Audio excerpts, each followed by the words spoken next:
Most of us grew up learning that Britain plunged into a period of stagnation and decline after the Roman legions departed. But what if the year 410 AD didn't so much mark a definitive end as it heralded the dawn of multiple, distinct new worlds? In the tumultuous centuries that followed, the familiar map of Roman Britain fractured, giving way to a mosaic of dynamic Brittonic kingdoms, realms like Dumnonia, Rheged, Elmet, and Gododdin, whose names, regrettably, are seldom encountered in contemporary school textbooks. In this illuminating documentary, we will delve back into the pivotal moment when Rome's presence waned, and meticulously trace how a diverse array of local leaders, ambitious warlords, and the resilient Roman British elite began to assert control, meticulously carving out their own territories across a landscape profoundly reshaped by the imperial withdrawal.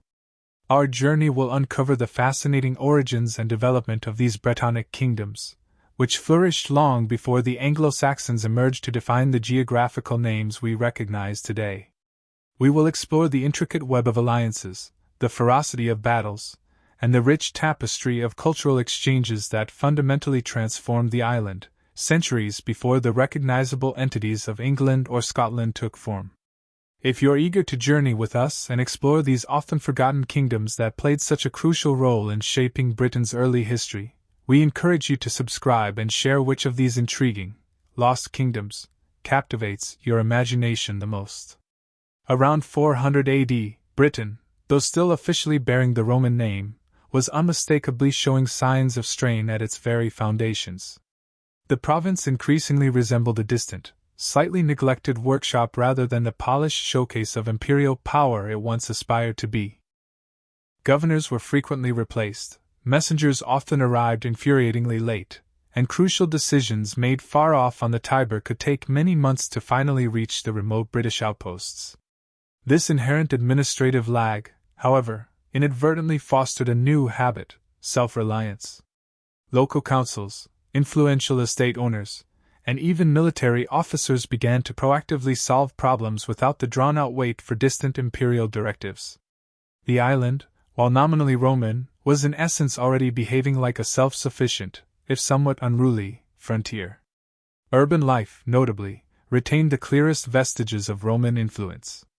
Strolling through the thoroughfares of Londinium or Verulamium, one would still encounter the impressive basilicas, luxurious bathhouses, and orderly grid-planned blocks, all unambiguous symbols of imperial order and architectural ambition. Civic councillors diligently managed taxes and oversaw essential repairs, while magistrates presided over courts, and public inscriptions continued to be etched in classical Latin forms. Yet beyond the structured confines of these towns, daily existence increasingly reverted to older Brittonic customs. Field systems, for instance, adhered to long-standing local traditions.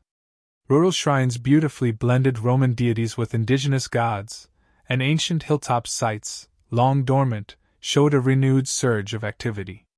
Essentially, two distinct worlds coexisted side by side, one characterized by the sophistication of tiled roofs and underfloor hypocaust heating in certain urban districts, the other by the traditional round houses and deeply ingrained, kin-based authority prevalent in rural areas. Language, too, vividly reflected this complex cultural admixture. Latin persisted as the formal language of legal contracts and official proclamations, diligently taught by clerks who had mastered it as a vital career skill. However, in the bustling environs of farmsteads and village markets, vibrant Brittonic dialects served as the conduits for local law, daily gossip, and the rich tapestry of ancestral memory. Along the eastern and southern coastlines, a third, distinct voice began to insinuate itself into the linguistic landscape. Germanic speech became increasingly common where Saxon mercenaries and their families were stationed in garrisons or guarded private estates, often employed under the terms of late Roman federate agreements. Multilingual exchanges were a routine occurrence, at bustling quaysides, within the confines of barracks, and at lively fairs where the imperatives of trade and security demanded swift mutual understanding far more than perfect grammatical adherence. The Roman army in Britain, once a formidable and unwavering presence, had by this time significantly dwindled. Units were frequently redeployed to address escalating crises on the continent. Pay became notoriously irregular, and commanders increasingly had to rely on auxiliary recruits and contract soldiers to fill critical gaps. With a diminishing number of legions and regular troops to command, local elites inevitably began to assume responsibilities that legions once handled. They organized vital watches along river mouths, painstakingly patched roads and bridges to ensure the continuous flow of goods and people, and engaged in delicate negotiations for truces with marauding raiders or contentious rival districts. Authority, by necessity, gravitated towards those who possessed the practical ability to mobilize labor and secure essential food supplies.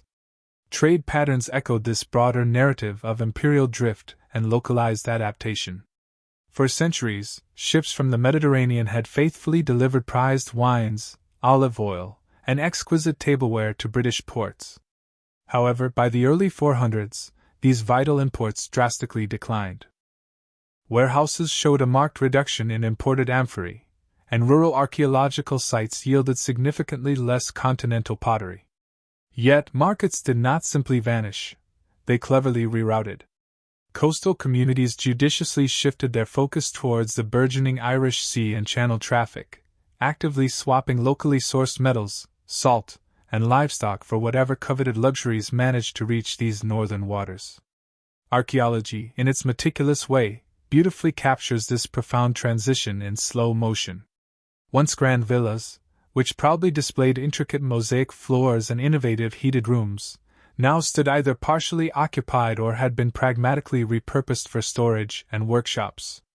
Some central courtyards were repurposed, now featuring hearths for small-scale smithing activities, reflecting a shift from luxury to utility. Elsewhere, the very centers of established estates strategically relocated to more defensible knolls, unmistakably hinting at a heightened sense of risk and a reordering of social status. Religious practices, too, exhibited a similar blend of continuity and strain. At the renowned Roman spa town of Bath, for instance, curse tablets, crudely scratched in often flawed Latin, revealed that locals still attempted to employ sophisticated Roman ritualistic technologies, even as the intricate social scaffolding that once taught proper forms and decorum began to unravel. Monetary habits, surprisingly, lagged behind the actual imperial retreat. Mints located within or closely tied to Britain produced some of the very last coin issues associated with the Western Empire, thereby helping to keep wages, taxes, and market prices comprehensible for a little longer than in many parts of the continent.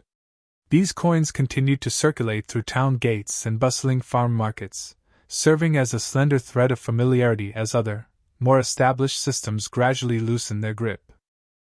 So, by 400 AD, Britain was a land holding on to Roman frameworks, yet imbued with a distinctly local character and weight within them. Remove the distant imperial voice, as happened over the next decade, and those frames could no longer maintain their original alignment.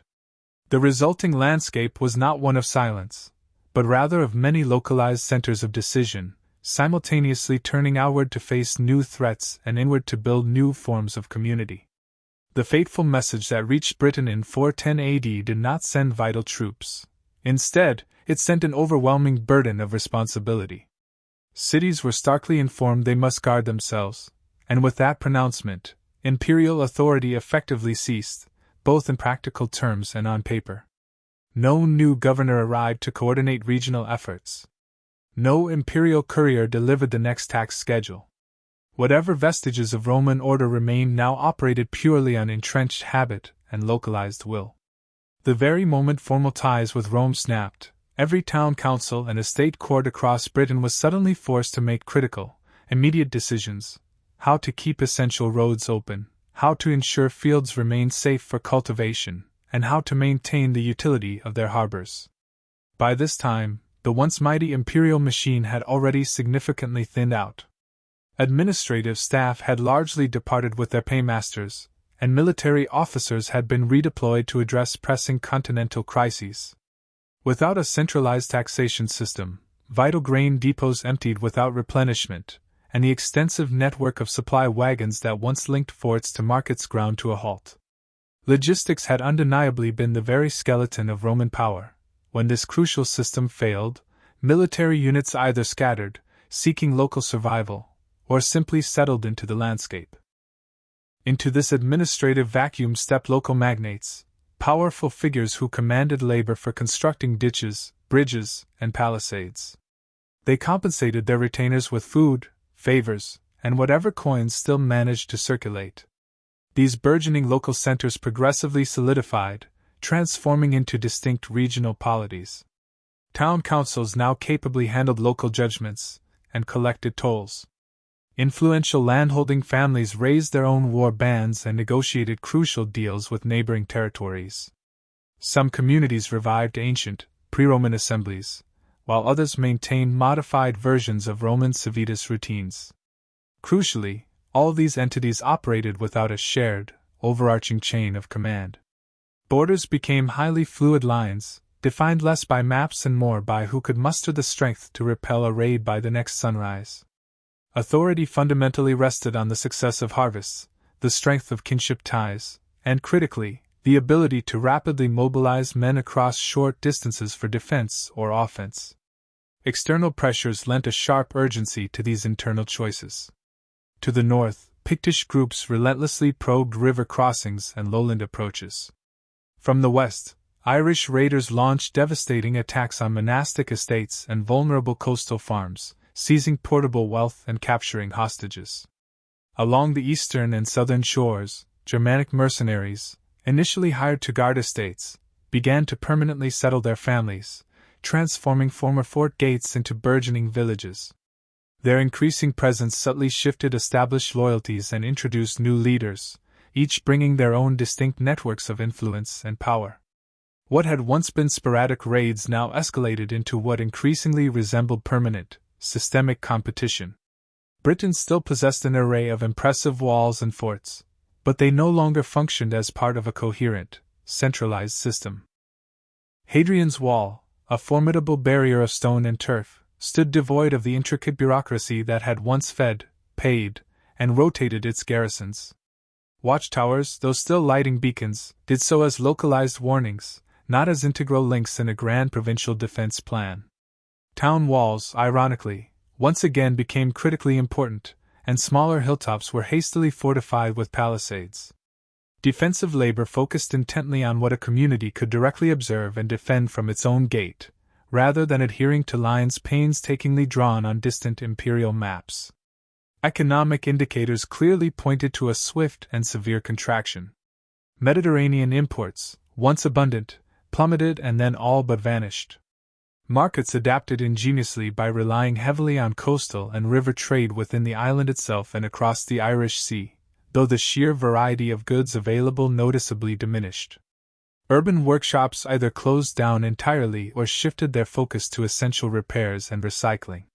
Coins became increasingly scarce, and prices became localized, often negotiated in grain, livestock, or specialized craft work far more frequently than in actual cash.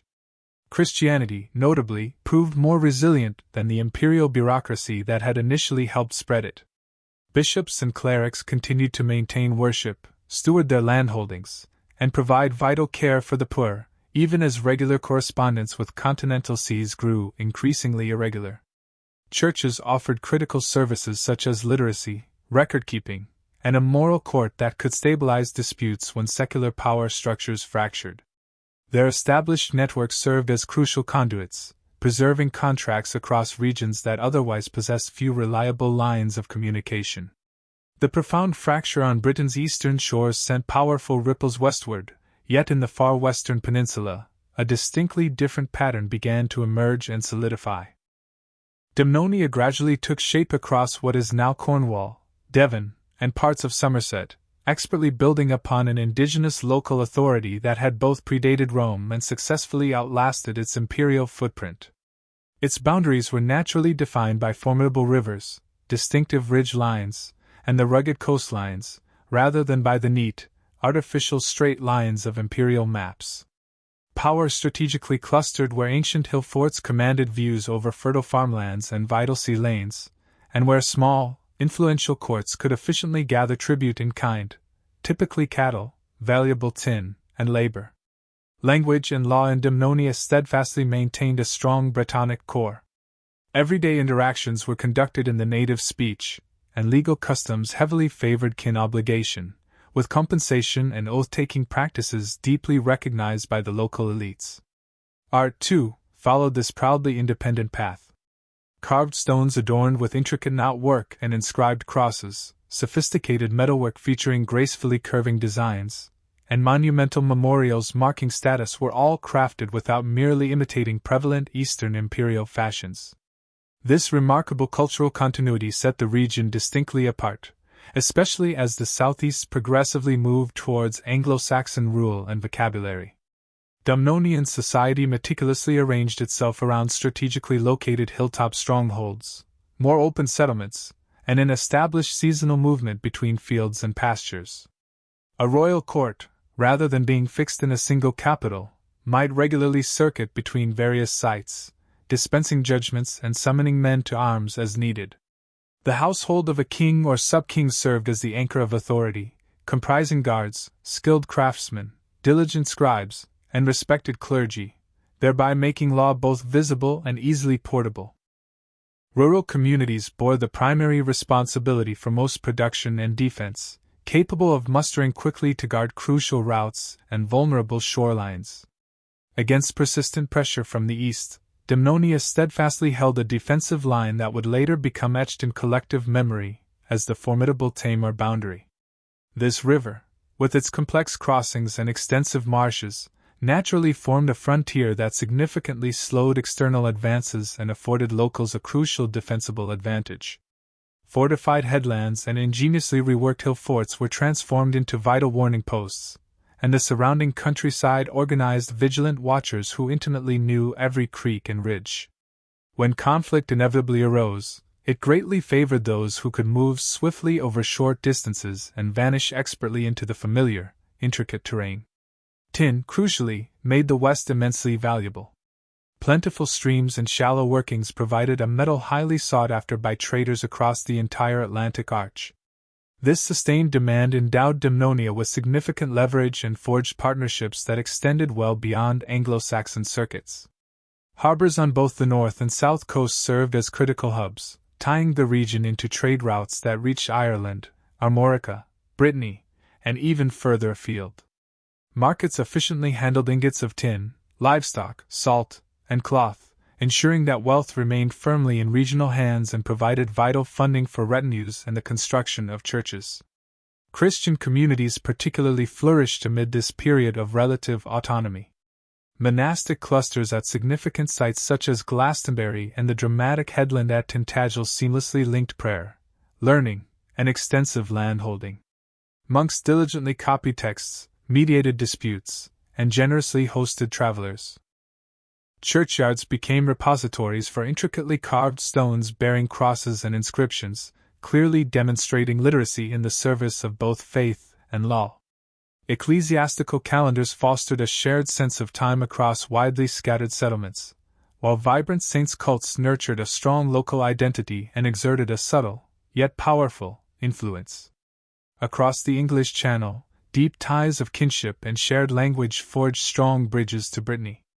Migrants carried with them names, revered saints, and time-honored customs that resonated back and forth across the waters for generations.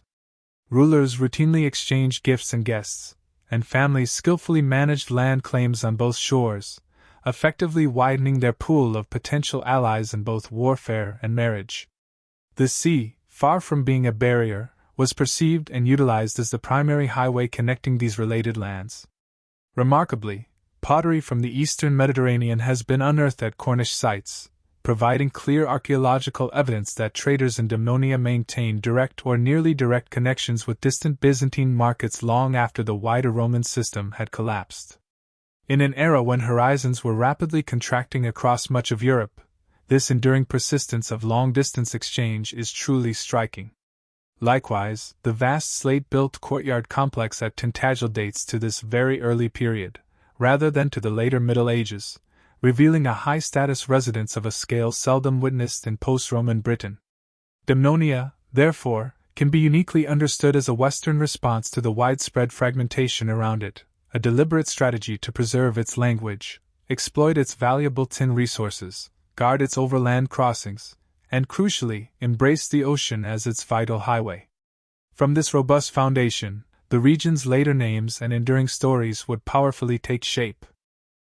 Rheged emerges in the historical record as a significant northern power, centered around what is modern-day Cumbria and the Solway Firth, with its influence extending into southwest Scotland.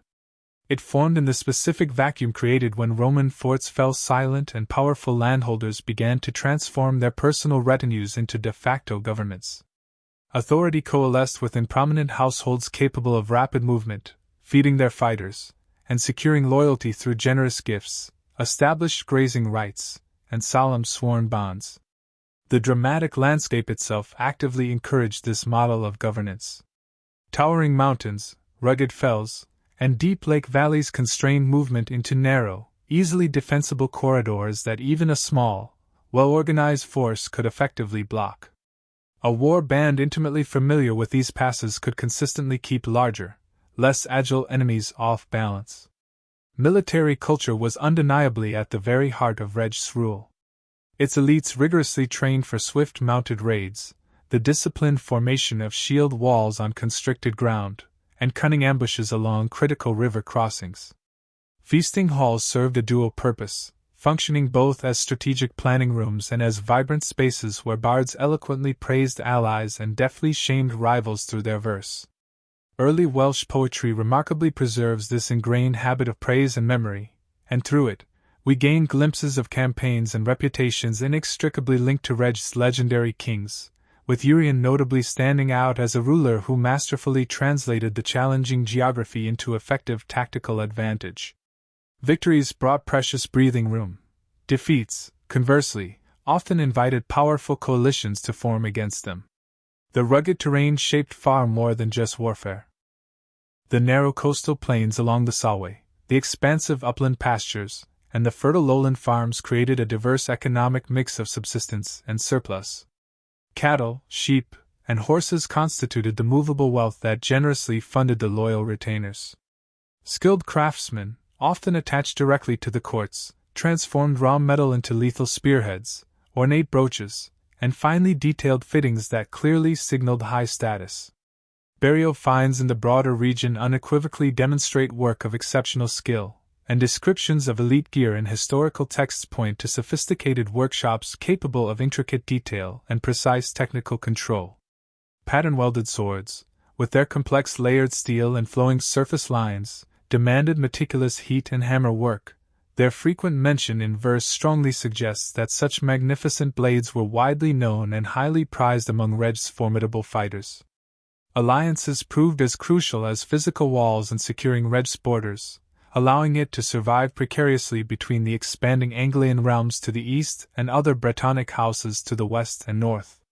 Rheged's rulers engaged in strategic marriages, fostered children across rival courts, and regularly hosted seasonal councils to solidify their diplomatic position.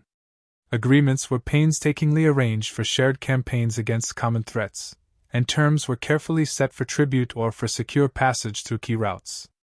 However, these relationships were inherently fluid, shifting dramatically with the tides of fortune. A poor harvest or a lost skirmish could easily unravel months of painstaking diplomacy, sending envoys back on arduous journeys to renegotiate terms before rivals could exploit the newly created vulnerabilities.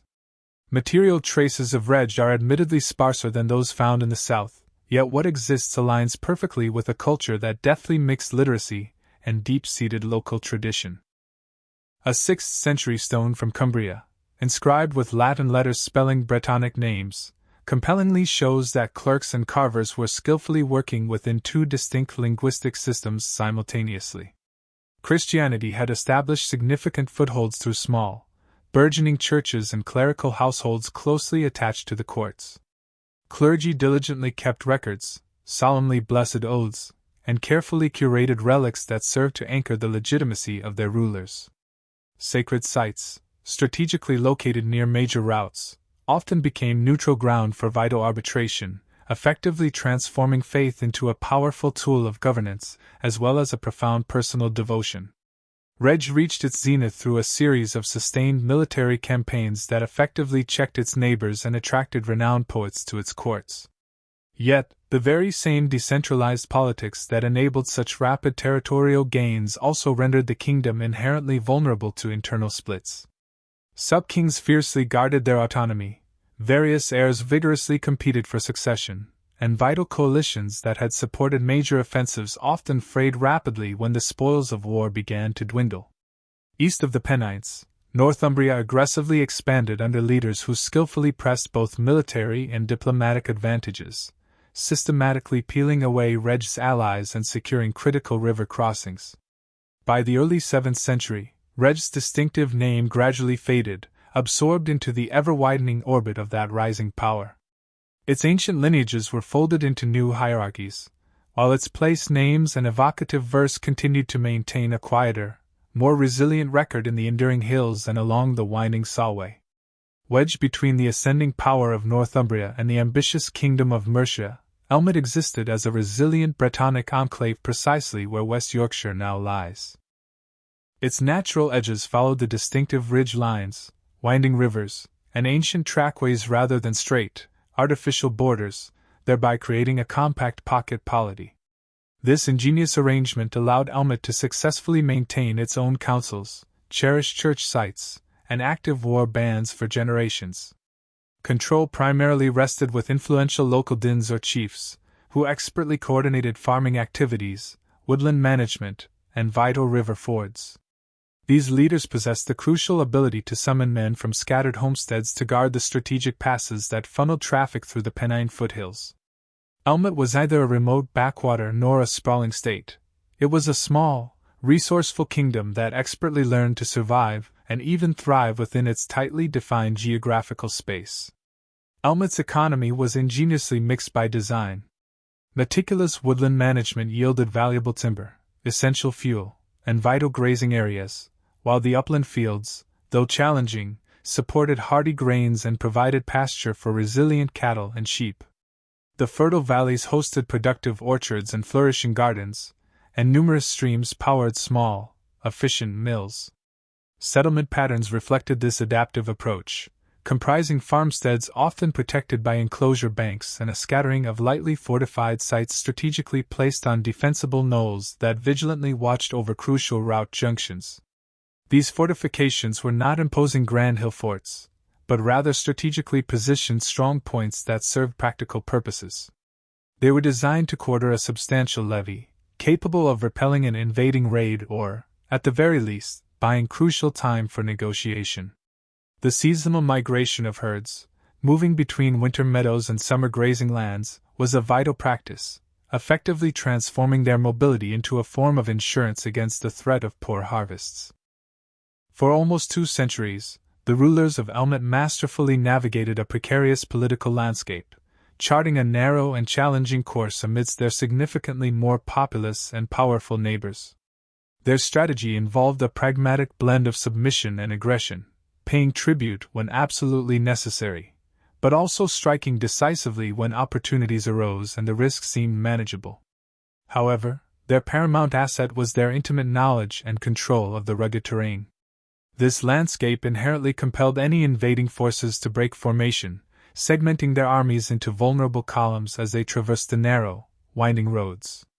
Consequently, local households, lightly armed with spears, shields, and agile gear, possessed a significant advantage in mobility, able to outmaneuver the more heavily equipped forces typically deployed from the lowlands. This made it clear that diplomacy and strategic alliances were just as crucial to Elmet's survival as military might. Through a sophisticated network of strategic marriages, the exchange of noble hostages, and shared ecclesiastical patronage, Elmet meticulously maintained vital diplomatic channels with its neighbors to both the north and south. These intricate relationships were instrumental in securing periods of stability, particularly in challenging years when vital resources such as grain or manpower became scarce. Beyond its political and strategic roles, Elmet also served as a crucial cultural buffer zone. Within its borders, Brythonic speech endured as the dominant language, used both in daily life and in legal proceedings. Simultaneously, the burgeoning influence of Christianity provided a firm foundation for literacy, nurtured by the clergy who diligently served at numerous small churches and sacred burial grounds.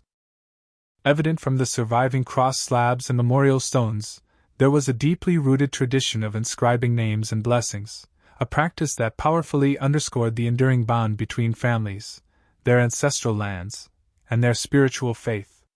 Even as increased trade and intermittent conflicts inevitably brought contact with Anglian customs spreading from the east, many earlier Celtic traditions demonstrated remarkable persistence, notably in distinctive art styles and the continued practice of community assemblies. The cumulative effect was the forging of a complex, layered identity, one that proved remarkably resilient and did not readily dissolve even with the advent of new rulers. Ultimately, Elmet's demise came swiftly, orchestrated by King Edwin of Northumbria. His decisive early 7th century military campaign successfully breached and pushed through the very strategic corridors that Elmet had so vigilantly guarded for generations. Between approximately 616 and 620 AD, the kingdom suffered a catastrophic loss of its independent leadership and all legal autonomy. Its territories were subsequently absorbed and fully integrated into the expansive Northumbrian system of governance. Despite its political subjugation, the memory of Elmet did not, however, simply vanish. Later historical sources continued to refer to Elmet as a distinct country, rather than merely a provincial district. This suggests that deep-seated lineage ties and robust church networks played a crucial role in preserving its identity, and keeping its name alive long after its formal annexation. Even today, numerous place names within the region, coupled with the enduring stories passed down through parishes and landed estates, subtly hint at a remarkable continuity of local identity beneath the veneer of the new political order. Archaeological findings further corroborate this strong sense of a unique local signature. For instance, inscribed stones from the area prominently feature Brythonic names rendered in Latin script, while pottery unearthed from domestic sites displays distinctive patterns that set it apart from both the western Brythonic regions and the Anglian East. Adding a surprising layer of detail, environmental studies, particularly pollen data, suggest a deliberate program of reforestation in certain parts of Elmet during the early 6th century. This intriguing discovery implies a sophisticated, planned landscape management strategy by a polity often inaccurately categorized as marginal. A final, resonant echo of Elmet even reaches into the modern era. The noble title Earl of Elmet, which reappeared centuries after its fall, serves as a powerful reminder that this comparatively short-lived kingdom left indelible marks, not only on ancient maps and within the very fabric of its churches, but also in the enduring language of aristocratic rank, thus outlasting the physical dismantling of its walls and fortifications. Dyn Eiden, modern-day Edinburgh, majestically crowned the ridge overlooking the Firth of Forth. From this commanding volcanic rock, the people of Gododdin observed a convergence of three distinct worlds. To their north stretched the mysterious Pictish lands. To the southeast, Anglian Brnish Nisha steadily expanded along the coastline, and to their west and south, other Brythonic houses maintained control over fertile valleys and ancient road networks. This pivotal geographical crossroads positioned the Gododdin kingdom as both a crucial gatekeeper and a constant target. Its control over the Lothians region conferred significant influence over both vital sea approaches and strategic land corridors. Consequently, the rulers at Dyn Eiden maintained a vigilant guard, keeping elite warriors close at hand and ensuring a constant flow of messengers along the spine of hills that interconnected their numerous forts and farms.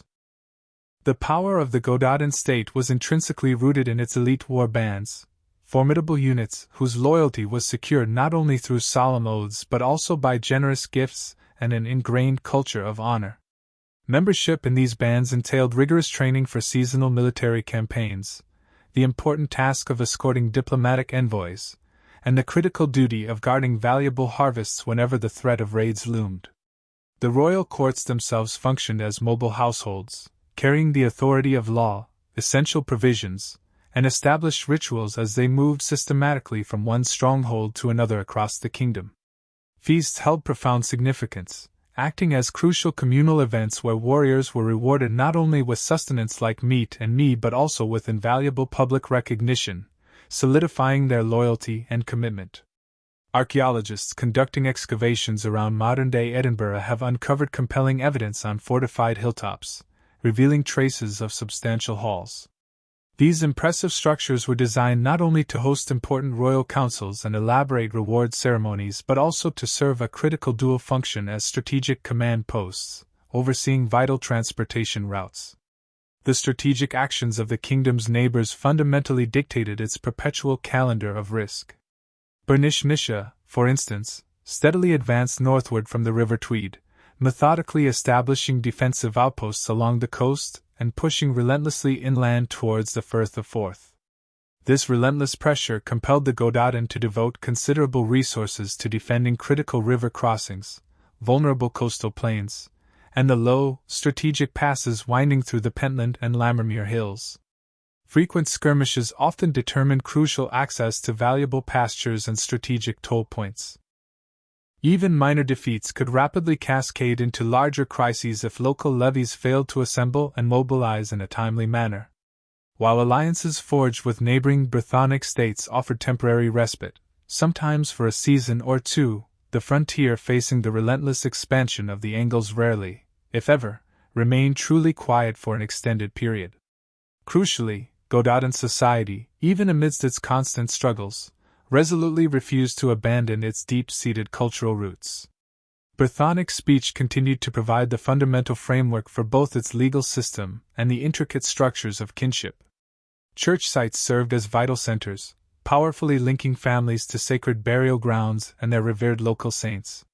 The presence of carved stones bearing names in Latin letters strongly suggests the existence of literate clerks who, while capable of reading and writing in Latin, meticulously preserved and integrated native linguistic forms. Rural farmsteads successfully managed a system of mixed agriculture, cultivating grain in the richer soils of the lowlands while utilizing the uplands for grazing cattle and sheep. This was complemented by efficient small-scale craft production, which supplied essential items such as spearheads, intricate brooches, and various fittings, crucial for both daily life and defense. Trade networks predominantly followed the coastlines and navigated rivermouths, facilitating the import of goods from both the north and east. This commerce continued even as, in nearby settlements, Germanic cultural influence began to noticeably intensify. The defining and most tragically memorable event etched into later historical accounts and collective memory is undoubtedly the Battle of Cattrath. This pivotal engagement saw a grand Brythonic coalition assemble for a major offensive, specifically designed to halt the aggressive expansion of Mercia. However, the campaign concluded with devastatingly heavy losses for the Brythonic forces. For the Gododdin, in particular, it catastrophically depleted their reservoir of experienced fighters and crucial leaders, individuals who were vital in holding the entire social and military network together. The grim aftermath profoundly weakened the kingdom's deterrent capabilities. New recruits required precious seasons to adequately train, and wary rival courts, rather than committing to another risky combined venture, instead focused on solidifying their own individual positions. This severe setback rapidly transformed into a prolonged period of acute vulnerability for Gododdin.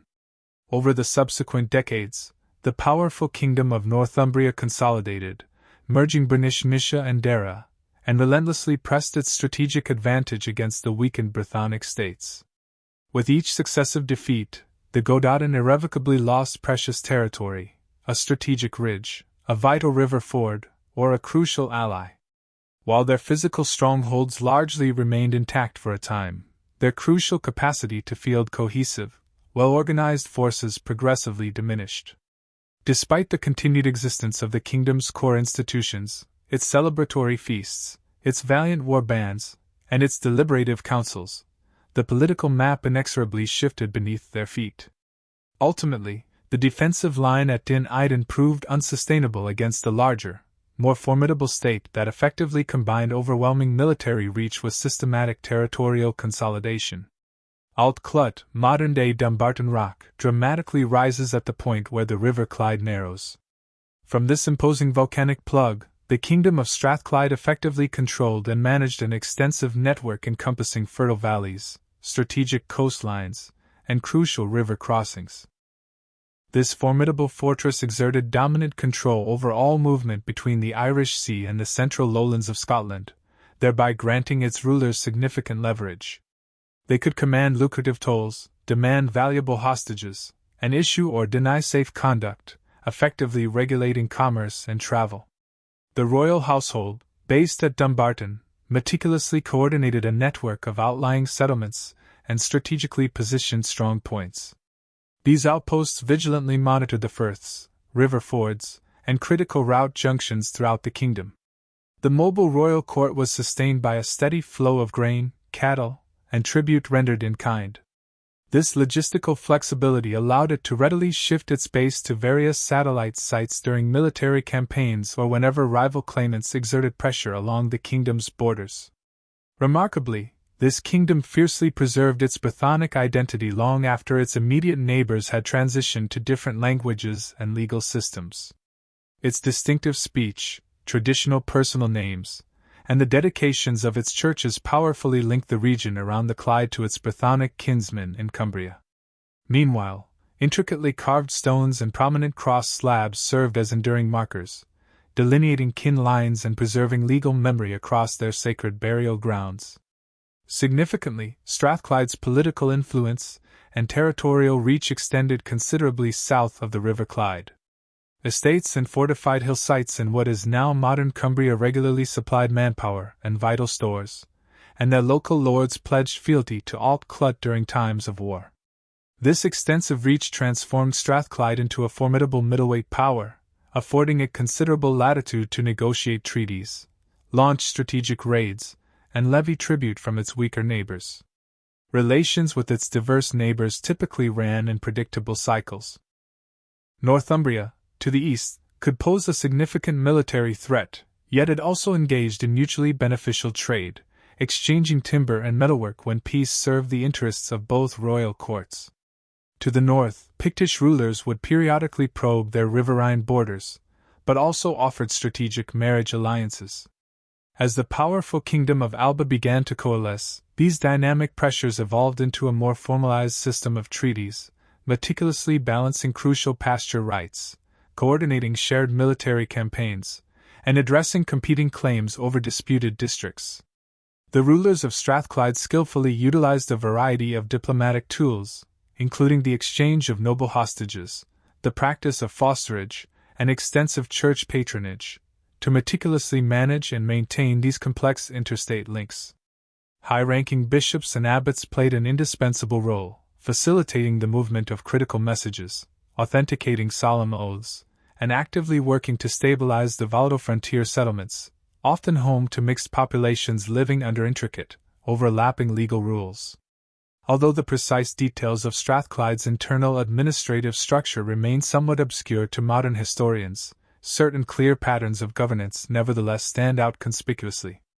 A powerful High King, seated at Alt Clut, governed through a hierarchy of influential local lords. Each of these lords exercised direct control over clusters of productive farms and strategically placed small forts within their domains. In a system of mutual obligation, each lord owed the crown a specified number of fighters, regular provisions of food, and labor for road maintenance.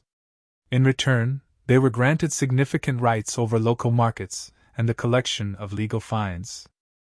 Whenever imminent danger arose, royal messengers were swiftly dispatched, triggering the immediate mustering of forces along the River Clyde and extending southward into the vital Solway Basin. River transport was of paramount importance.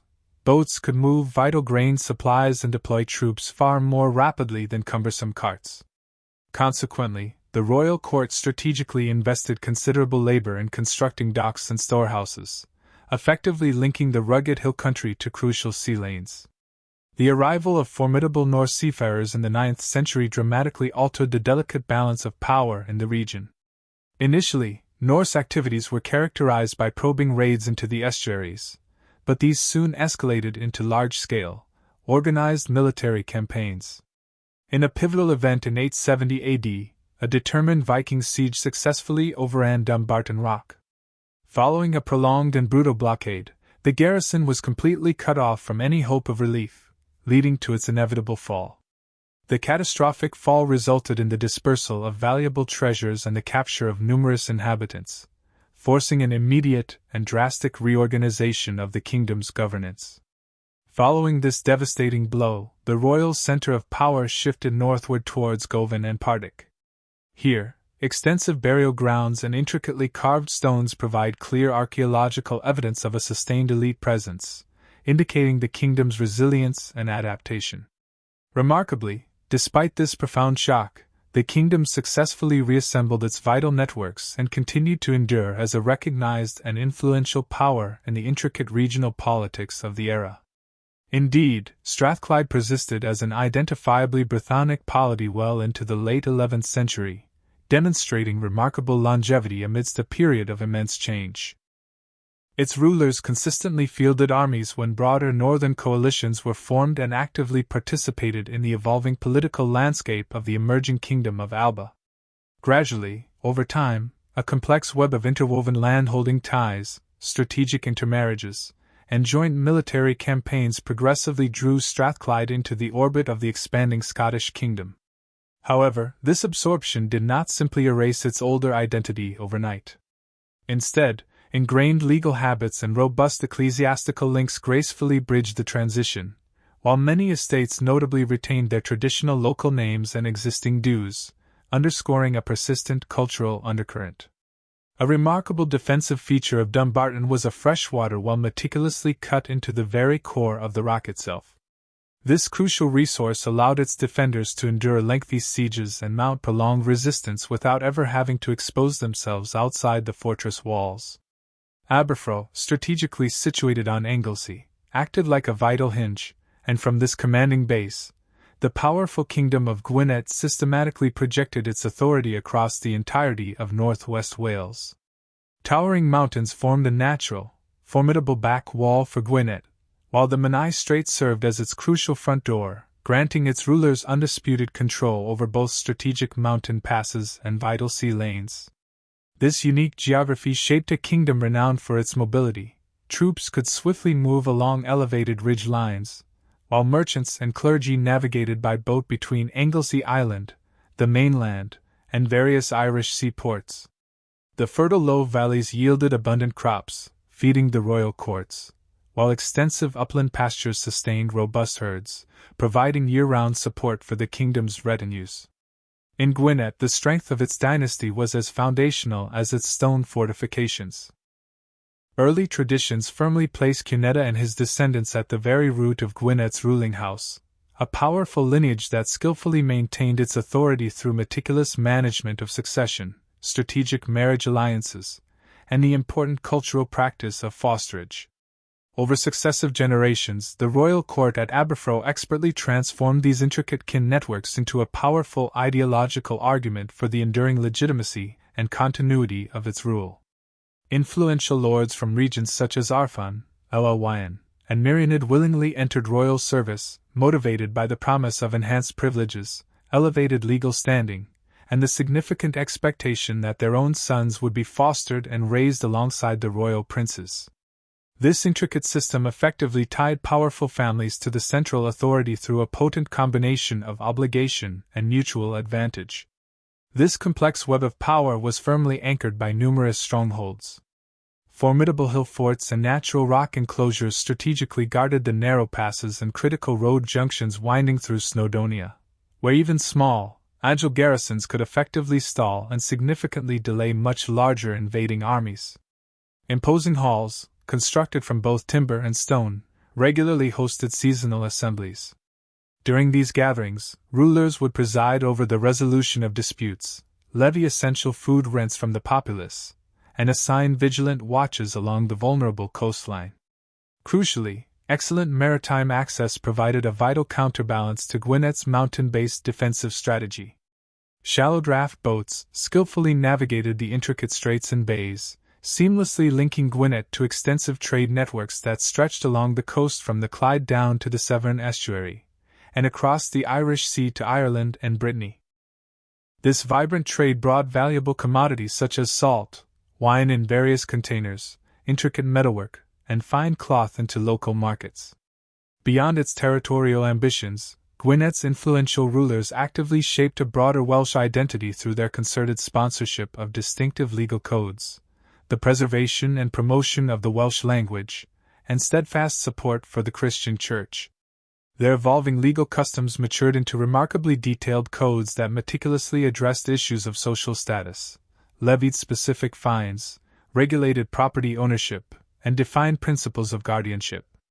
These comprehensive laws clearly articulated rights and obligations across all ranks of society, from the highest king to the humblest commoner. Both talented poets and erudite jurists enjoyed significant patronage at the royal court, diligently working to fix and preserve historical memory through compelling verse and legal precedent. Prominent churches at Bangor and across Anglesey commanded considerable land and wielded significant influence, often hosting local synods and supplying literate clerks. These clerks were indispensable for maintaining detailed records and formally witnessing oaths. As neighboring polities underwent transformations, this strong legal and cultural core provided Gwynedd with a flexible framework, enabling it to absorb new allies and vassals without forcibly erasing their ingrained local customs and traditions. Persistent conflict arose from the east, with Mercian campaigns frequently targeting the border cantrefs. Their primary objective was to seize control of vital river corridors and strategic low passes. Gwynedd responded to these incursions with swift, retaliatory raids into the Mercian marchlands and by forging crucial alliances among its Welsh neighbours, cleverly aiming to fragment the enemy's focus and resources.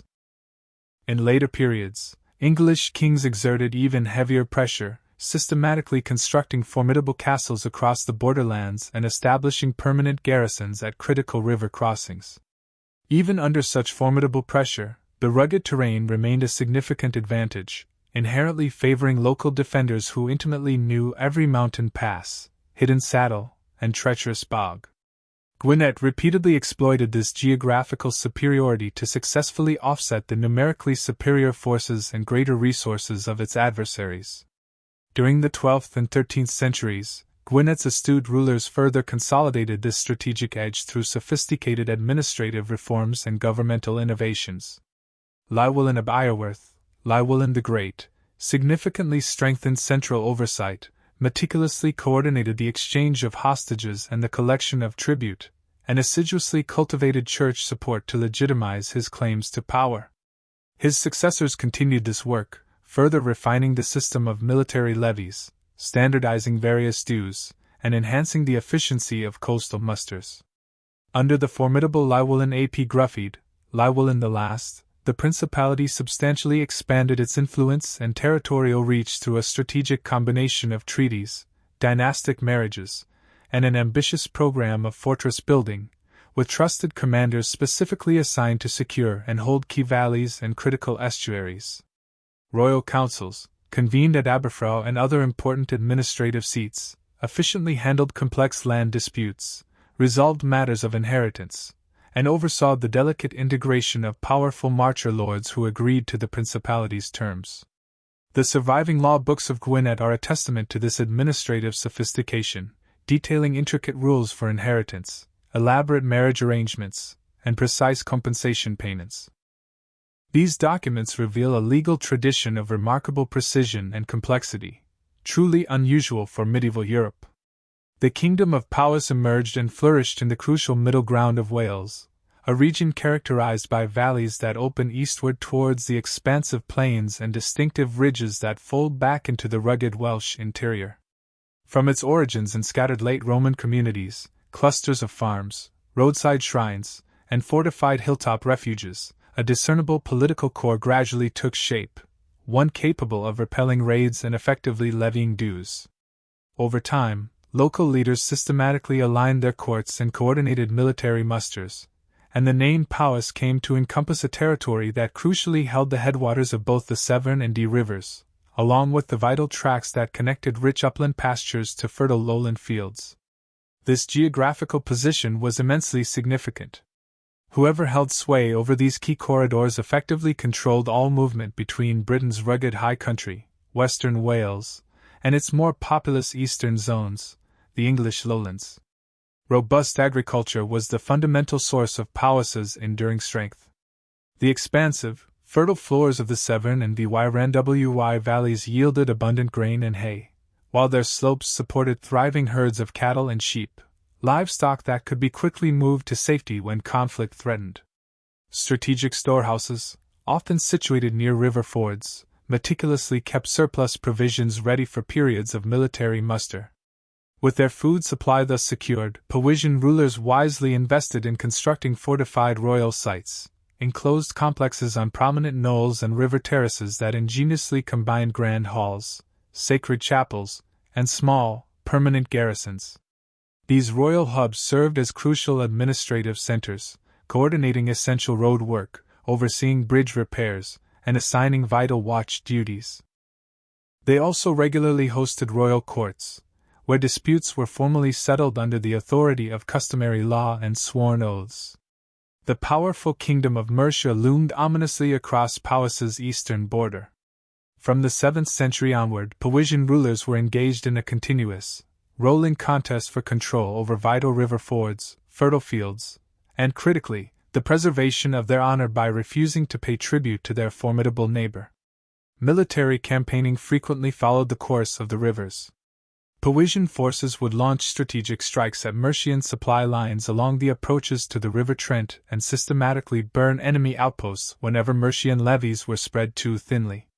In response, Mercian drives were designed to forcefully pry open the Severn corridor and establish permanent garrisons near the most fertile agricultural lands. This perpetually contested frontier eventually hardened into an imposing earthwork fortification that stretched for over 150 miles.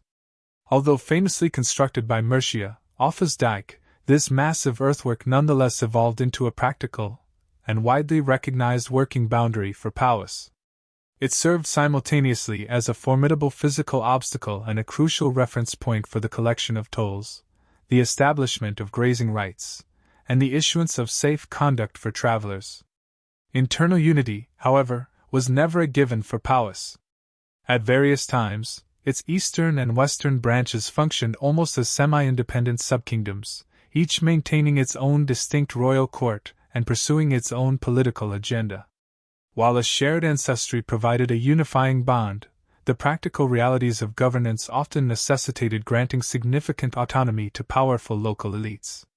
In prosperous years, a senior ruler might successfully coax joint military campaigns and coordinate the collection of common dues. However, during leaner times or periods of heightened external threat, internal rivalries frequently splintered efforts, necessitating rapid settlements to ensure the safety of vital harvests. Even amidst these internal divisions, the deeply ingrained habit of regular assembly and arbitration remarkably endured. This crucial practice largely prevented localized border feuds from escalating into full-blown civil collapse. Culture was an integral part of the mobile court, constantly traveling with it. Poets, in particular, held recognized offices rather than merely enjoying fleeting royal favor. They played a vital role in shaping collective memory through their eloquent praise and insightful counsel, with their works meticulously recording noble lineages, celebrated victories, and the sacred obligations of hospitality.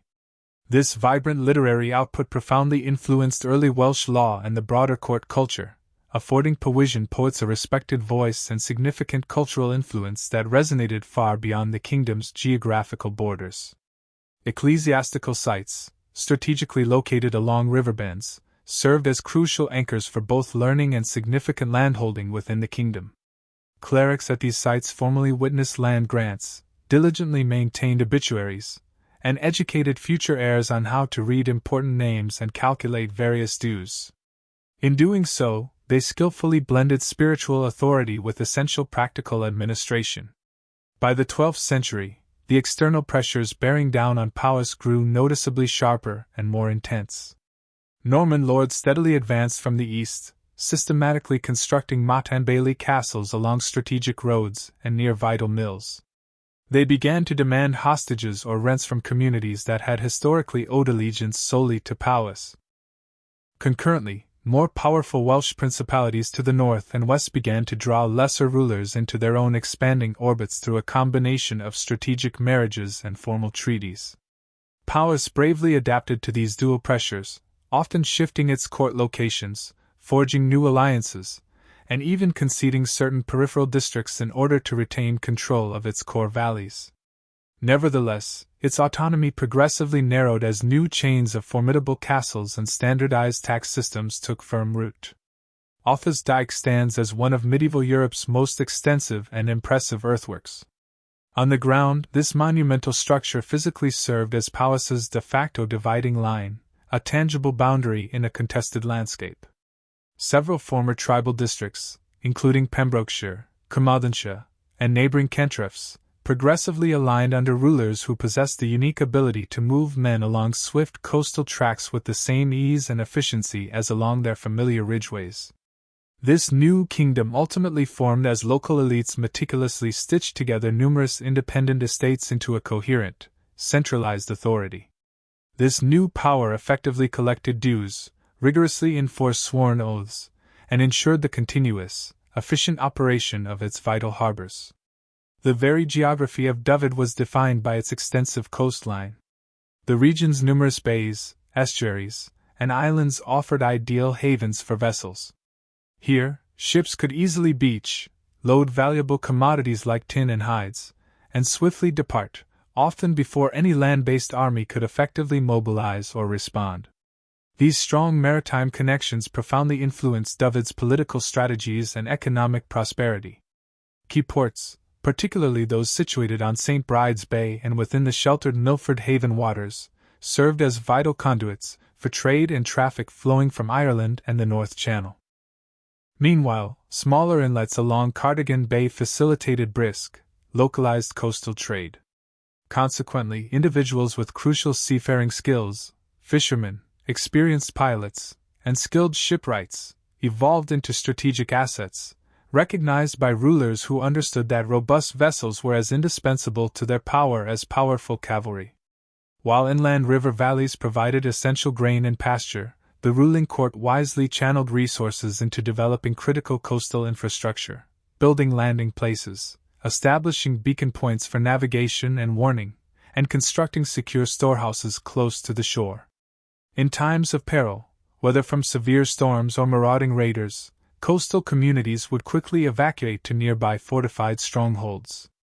They would then return to their homes to undertake repairs and restock provisions as soon as the danger visibly receded from the horizon. The historical and cultural ties binding Dyfed to Ireland were exceptionally profound and enduring. Evidence of these deep connections can be found in the names carved into ancient Ogstons, which identify settlers and kin groups whose origins lay across the Irish Sea. Significantly, these commemorative markers are often situated along routes that linked agricultural fields to coastal inlets or coves. Further underscoring this cultural intertwining, bilingual inscriptions feature both Latin and early Irish forms, indicating that educated clerks and skilled stonemasons were proficient in two distinct literary traditions simultaneously. Indeed, these multifaceted connections facilitated the exchange of far more than just individuals between Dyfed and Ireland. Monks, artisans, and merchants frequently traversed the sea, carrying with them a rich tapestry of goods and cultural practices, everything from the intricacies of ecclesiastical calendars to sophisticated metalworking techniques, which in turn fostered the spread of family traditions and the veneration of saints' cults. The governmental structure operated through a dispersed network comprising small royal estates, numerous coastal settlements, and strategically placed inland forts. The royal household was itinerant, moving systematically between these various sites to collect renders, essential tributes such as grain, ale, hides, and ship timber, and to adjudicate disputes, thus maintaining royal authority. Local lords bore the responsibility for daily defense, diligently monitoring river mouths and crucial ferry points, while inland strongholds provided protection for vital cattle routes and market paths.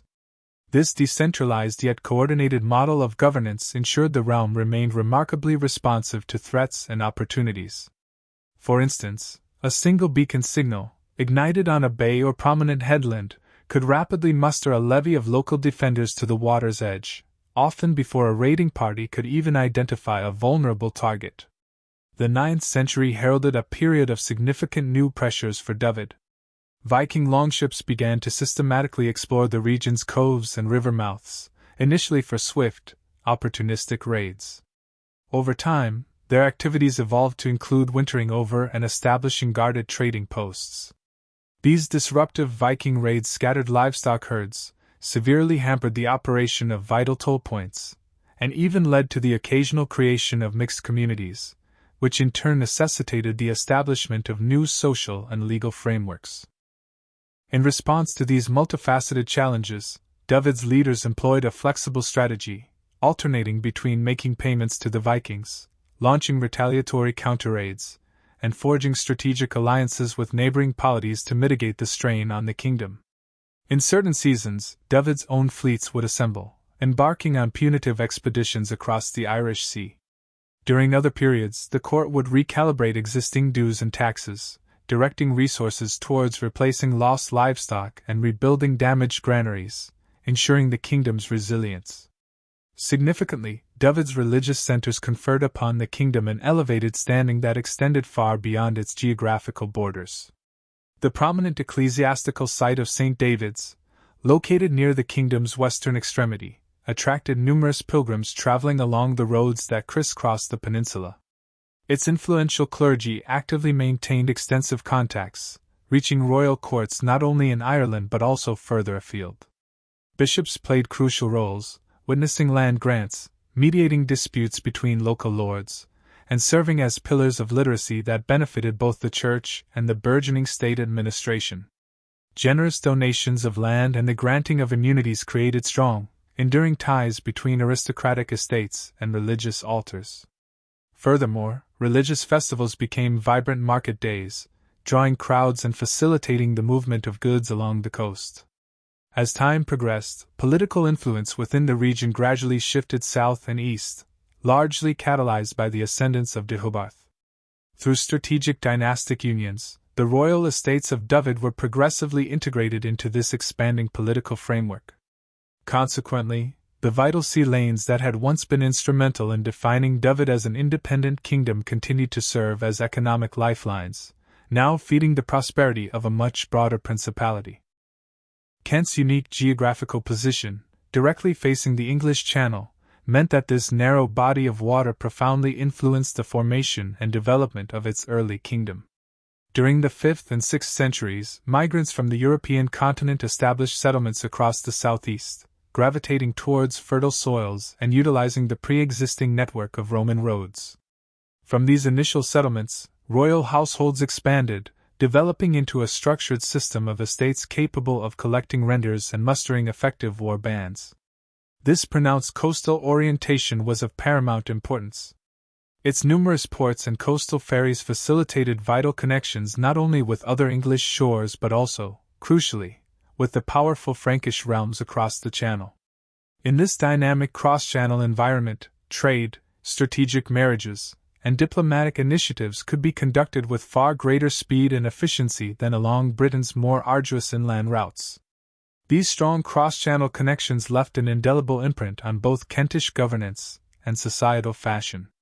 Diplomatic embassies could traverse the Channel in mere days, and a steady stream of goods soon followed, including fine textiles, exquisite glasswork, specialized wine containers, and sophisticated craft techniques. Astute Kentish rulers skillfully leveraged these extensive connections to enhance their own prestige and solidify alliances, while the powerful Frankish courts, in turn, regarded Kent as a familiar and integral neighbor rather than an isolated island province on the periphery. This beneficial exchange, however, was clearly reciprocal.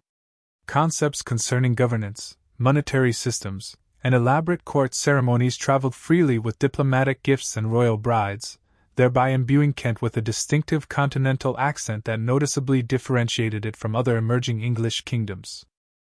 Political power in Kent was strategically organized around its royal estates and two crucial early urban centers, Canterbury and Rochester. These estate centers efficiently coordinated agricultural production, managed storage facilities, and provided hospitality, while the towns served as dynamic hubs for collecting tolls, hosting markets, and conducting legal affairs. Skilled craftspeople operated close to city gates and wharves, engaged in essential activities such as repairing tools, casting decorative ornaments, and outfitting the retinues of the elite. A network of well-maintained roads seamlessly connected these centers to outlying farms and strategic river mouths. This infrastructure enabled the king's officials to efficiently collect food rents and levy labor for the construction and maintenance of bridges, causeways, and essential watch duty.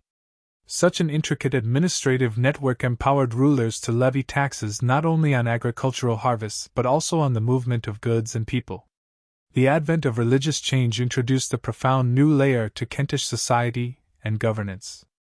In 597, Augustine arrived in Kent, establishing an ecclesiastical seat that would eventually develop into the powerful Archbishopric of Canterbury. Numerous churches and monasteries soon followed, generously supported by land grants which, in turn, strategically aligned the interests of the clergy with those of the crown. Bishops and abbots became integral figures, diligently maintaining records, authenticating oaths, and acting as crucial envoys during diplomatic impasses with neighboring polities. Thus, through these influential ecclesiastical institutions, Christianity permeated society, spreading along Kent's established estate boundaries and vital market roads, inextricably linking religious belief to the practical realities of daily governance and burgeoning trade. The development of Kentish law vividly illustrates just how distinct its societal and legal system became. Under the reign of King Ethelbert, scribes meticulously compiled the earliest surviving English law codes, which meticulously outlined fines, compensations, and social ranks, thereby establishing clear parameters for evaluating both status and injury. The comprehensive nature of these legal texts suggests they functioned as a practical toolkit designed to maintain peace and order within a dynamic and diverse economy. They provided clear, stipulated values for injuries incurred at markets, along public roads, and even within private households. Furthermore, the practice of quantifying penalties in Kentish shillings not only reinforced a distinctive local unit of account but also offered courts a highly practical method for resolving disputes efficiently, thereby preventing protracted and destructive feuding. Kent's sovereignty was seldom enjoyed without the persistent pressure of rival powers. The ascendance of Mercia, for instance, brought aggressive campaigns and established an overlordship that steadily eroded Kentish royal autonomy. This often involved replacing legitimate kings with compliant client rulers, or, at other times, demanding substantial tribute and valuable hostages. Subsequently, Wessex began to exert its own significant influence, primarily seeking access to Kent's strategically important southeastern ports and their lucrative revenues. Within Kent itself, internal factions often aligned themselves with external powers as political fortunes fluctuated, meaning that the succession to the throne could depend as much on foreign support as on established lineage. By the 8th century, Kent had regrettably transformed from a dominant regional power into a coveted prize, frequently contested, repeatedly reorganized, and periodically partitioned to satisfy the ambitions of its more powerful neighbors. Despite these constant external pressures and internal struggles, the Kingdom of Kent continued to produce high-quality goods that eloquently signaled both exceptional skill and elevated status. Notably, Kentish jewelry, particularly the intricate cloisonné garnet work recovered from high-status graves, exhibits a level of technical mastery comparable to that of the finest continental workshops. This exquisite workmanship is clear testament to specialized knowledge, a reliable supply of garnets, meticulous gold work, and a sophisticated workshop organization often located in close proximity to elite households and bustling ports. Remarkably, Kent's distinctive legal traditions proved more enduring than its fluctuating political power. Local courts continued to administer justice and calculate penalties in Kentish shillings, and scribes meticulously trained at Canterbury persisted in copying charters. This significant institutional and cultural continuity ensured that Kent remained a recognizable and coherent entity to its neighbors, even during periods when its crown was held by external rulers. In Sussex, the allure of the coastline drew in settlers, yet the formidable inland forests served to keep communities distinctly apart. The Kingdom of Sussex began to take shape along the English Channel in the late 5th century, as South Saxon groups established roots on fertile soils near river mouths, always maintaining a vigilant watch over the vital sea lanes. Settlements typically clustered where estuaries converged with the downlands, but early development remained uneven due to the very real and significant barrier posed by the interior landscape. The expansive, dense Wealden woodland, characterized by heavy clay soils, significantly hampered agricultural endeavors by slowing plows, made road construction and maintenance challenging, and effectively rendered extensive travel a largely seasonal undertaking. Consequently, communities remained dispersed, with hamlets dotted along clearings and ridges, rather than coalescing around a single, dominant capital. This distinctive landscape inevitably fostered a unique political style. Local leaders exercised authority over discrete pockets of cleared land, managed valuable hunting rights, and maintained control over the intricate network of trackways that wound through the dense woodlands. The kingdom thus presented itself as a patchwork of semi-autonomous districts, each possessing its own central hall, designated muster point for warriors, and specific obligations to the wider realm. Royal authority, while present, operated more through informal channels and personal presence, traveling along footpaths and ridge routes rather than being imposed with strict, linear precision as depicted on a map. Renders, or tribute, were often paid in valuable timber, pigs fattened through painage, feeding on acorns and beech mast in the woods, and modest grain surpluses harvested from the lighter soils found along the chalk downlands. When threats emerged, local levies would swiftly assemble at strategic points where trackways converged, particularly at river fords and through gaps in the South Downs. Despite its enduring relative independence, Sussex never quite attained the status of a top-tier regional hegemon. It consistently remained smaller and less centralized than its more powerful neighbors along the Thames or to the west. Periods of notable local strength were typically contingent upon the emergence of a forceful leader capable of unifying the various sub-kings and effectively enforcing dues across the diverse Wealden districts. During weaker periods, however, rival halls often operated with greater autonomy, settling their own local accounts and forging independent agreements beyond the formal borders of the kingdom. The prevailing political rhythm in Sussex was inherently localized. The primary imperatives were to keep the extensive woodlands guarded, maintain a vigilant watch over the coastline, and constantly negotiate for political breathing room with whoever held sway over the adjacent valleys. Christianity arrived in Sussex comparatively late, particularly when contrasted with other southern Anglo-Saxon kingdoms. Missionaries reached the South Saxons in the latter half of the 7th century, significantly aided by political backing from Wessex. The process of Christian conversion often followed the established routes of administration and power. This involved the strategic planting of a church near a royal site, baptisms performed during seasonal assemblies, and priests being accommodated within the halls of influential retainers. Gradually, ministers acquired land and special exemptions, while clerics meticulously recorded donations, thereby weaving scattered estates into a recognizable and cohesive ecclesiastical network. The presence of burial grounds featuring crosses and simple stone markers visibly indicates the gradual transition from older, traditional rites and customs towards a more church-centered communal life. Early historical accounts reveal the presence of multiple rulers in Sussex, a clear indication of a largely decentralized political structure. Sub-kings or powerful regional leaders effectively govern their own distinct districts, each theoretically accountable to an overarching over-king. While this decentralized setup was well suited to the challenging terrain, it inherently limited the capacity for rapid military mobilization. Effective coordination relied heavily on the efficiency of trusted messengers and the reliability of predetermined meeting points. However, as larger, more centralized powers expanded their influence, this previously adaptive system gradually transformed from an advantage into a distinct liability. A powerful neighboring kingdom could easily draw one district into an alliance, simultaneously leaving another isolated and vulnerable. By the 8th century, pressure emanating from Mercia intensified significantly. Sussex increasingly fell within Mercia's sphere of influence, where the payment of tribute, the provision of hostages, and the presence of Mercian garrisons became regular features of its political life. Subsequently, West Saxon power extended eastward, motivated by a desire to gain access to the lucrative ports along Sussex's coastal strip.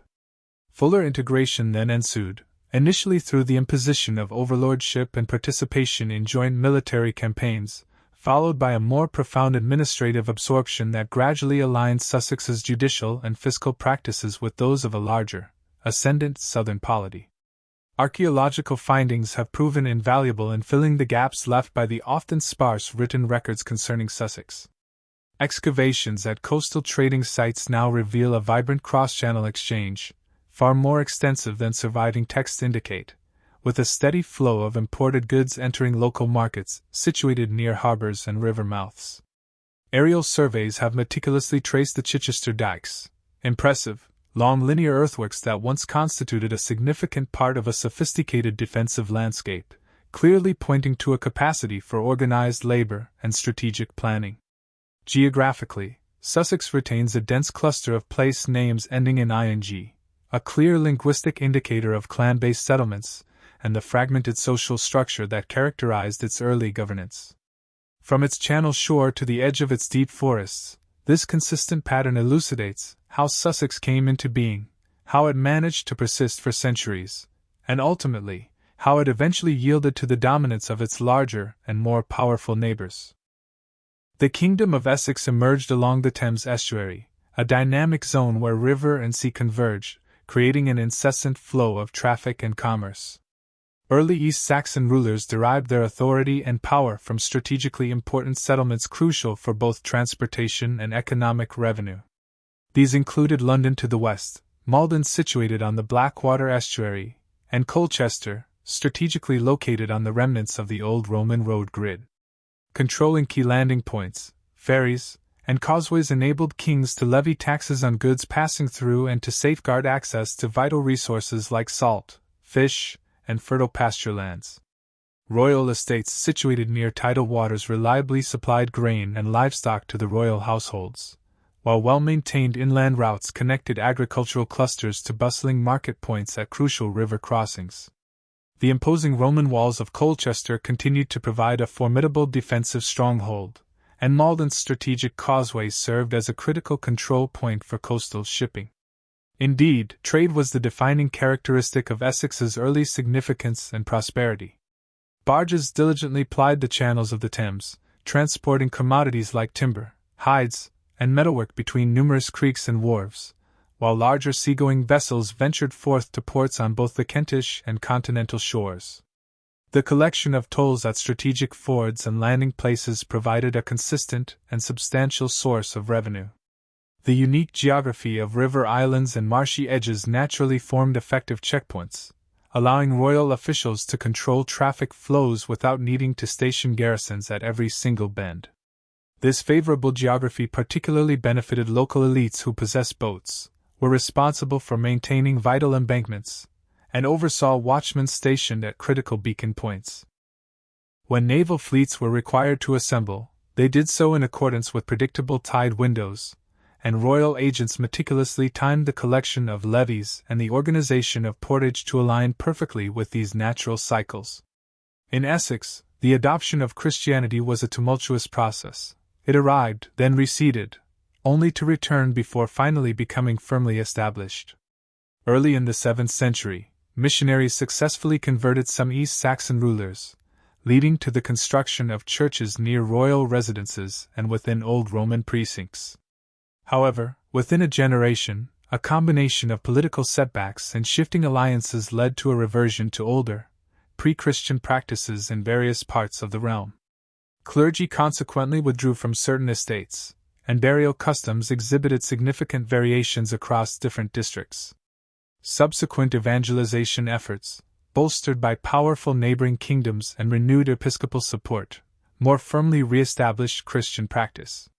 The outcome was initially a fragmented religious landscape, which only gradually coalesced into a consistent network of ministers, chapels, and clearly defined parish responsibilities, all intrinsically linked to existing estate boundaries and market roads.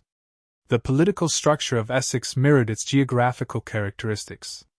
The East Saxon king governed through a system that relied heavily on sub-kings and powerful, prominent households, each exercising considerable authority over their own distinct districts.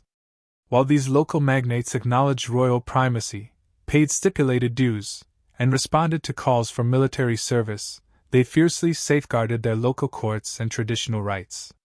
This degree of local autonomy allowed for administrative flexibility, but it concurrently created openings for external influence. Kent, for example, asserted its claims through strategic marriages, active trade relations, and occasional assertions of overlordship, effectively using its privileged access to the Channel to sway various Essex factions. Subsequently, Mercia exerted a more significant and heavier control, demanding tribute and actively shaping the succession whenever internal conflicts arose within the East Saxon ruling line. While London geographically lay within Essex's orbit, it rarely fell under the simple, direct control of the East Saxon king. The city's immense commercial gravity and its significant ecclesiastical stature afforded it a unique and separate standing. Its bishops managed extensive church property and engaged in negotiations with rulers far beyond the borders of Essex, while its influential merchants structured their trade dealings around river networks that extended well beyond the confines of any single kingdom. Numerous royal charters and specific toll arrangements formally recognized this special status, implying that effective control of London required cooperation and negotiation as much as outright command. London's bustling markets not only absorbed goods produced by Essex estates, but also intrinsically linked the entire region to broader European price movements and fluctuating foreign demand. As the 8th and 9th centuries progressed, Essex's autonomy steadily diminished. Mercian power dictated the political terms for much of the southeast, and subsequently, West Saxon expansion gradually absorbed East Saxon lands into a larger, more centralized framework encompassing unified courts, coinage, and defense obligations. While local elites managed to retain some influence by administering estates and serving as royal officials, decisions that were once made within Essex itself increasingly shifted outward to larger regional centers of power. East Anglia developed across a predominantly flat landscape, characterized by expansive horizons. The counties of Norfolk and Suffolk provided the region with fertile soils, large, navigable river mouths, and direct, open routes to the North Sea. These geographical advantages enabled an early influential dynasty, the Wuffingas, to transform disparate, scattered settlements into a cohesive and formidable kingdom. By the 6th century, strategically important royal sites emerged near navigable waterways and along old Roman trackways, allowing officials to move grain, livestock, and people with impressive efficiency. Estates provided essential food, rents, and labor to a royal court that moved between various seasonal residences, ensuring loyalty and rewarding service with valuable land use rights and guaranteed protection on roads and at ferries. By the late 6th and early 7th centuries, East Anglia had established itself as one of the preeminent English powers. Its powerful rulers engaged in strategic marriage alliances, exchanged prestigious gifts with neighboring courts, and commanded formidable war bands along the fen edges and across the coastal plains.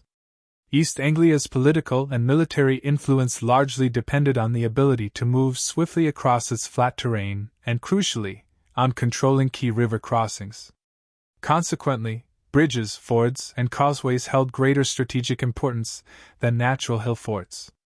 When political alliances shifted or faltered, these vital transportation routes frequently became critical pressure points. A king capable of securing toll sites and ensuring the continuous movement of barges gained significant leverage, often without the need to engage in a costly set-piece battle. The process of Christianization advanced with remarkable speed under the reign of Sigebert. He actively supported the establishment of churches and monastic houses, which, in turn, integrated royal administration with emerging literate networks. Clergy meticulously copied texts, promoted literacy by teaching reading, and maintained vital records of land grants, thereby helping to stabilize property ownership and the collection of dues. These burgeoning ecclesiastical centers also attracted artisans and traders to lively fairs, often scheduled on saints' days, further stimulating an economy that was already strongly oriented towards trade across the North Sea. The presence of clerics attached to royal courts meant that disputes could increasingly be resolved through written settlements, supplementing traditional methods such as oath-taking and ordeal, thus providing the kingdom with more sophisticated tools for managing succession and clearly defining estate boundaries. East Anglia's material culture conspicuously demonstrates both its considerable wealth and its extensive international contacts. High-status cemeteries, for instance, have yielded furnished burials containing a rich array of imported goods, exquisite fine metalwork, and meticulously crafted weaponry. Local workshops produced brooches, belt fittings, and glassware of a quality and style that readily matched contemporary continental fashions. Its bustling river ports exported valuable commodities such as hides, wool, and surplus grain, while receiving imports like wine containers, decorative beads, and metal blanks for crafting. Ship repair yards and numerous landing places dotted the estuaries, effectively connecting inland agricultural centers to vibrant coastal markets. Crucially, these maritime and riverine channels carry not only goods but also vital news and intelligence, ensuring East Anglia remained closely connected to the shifting power balances across a wide region, from Frisia to Frankish Gaul. The Wuffinga's name anchors the political. The true longevity of this historical narrative, however, is best understood through the lens of its robust economy.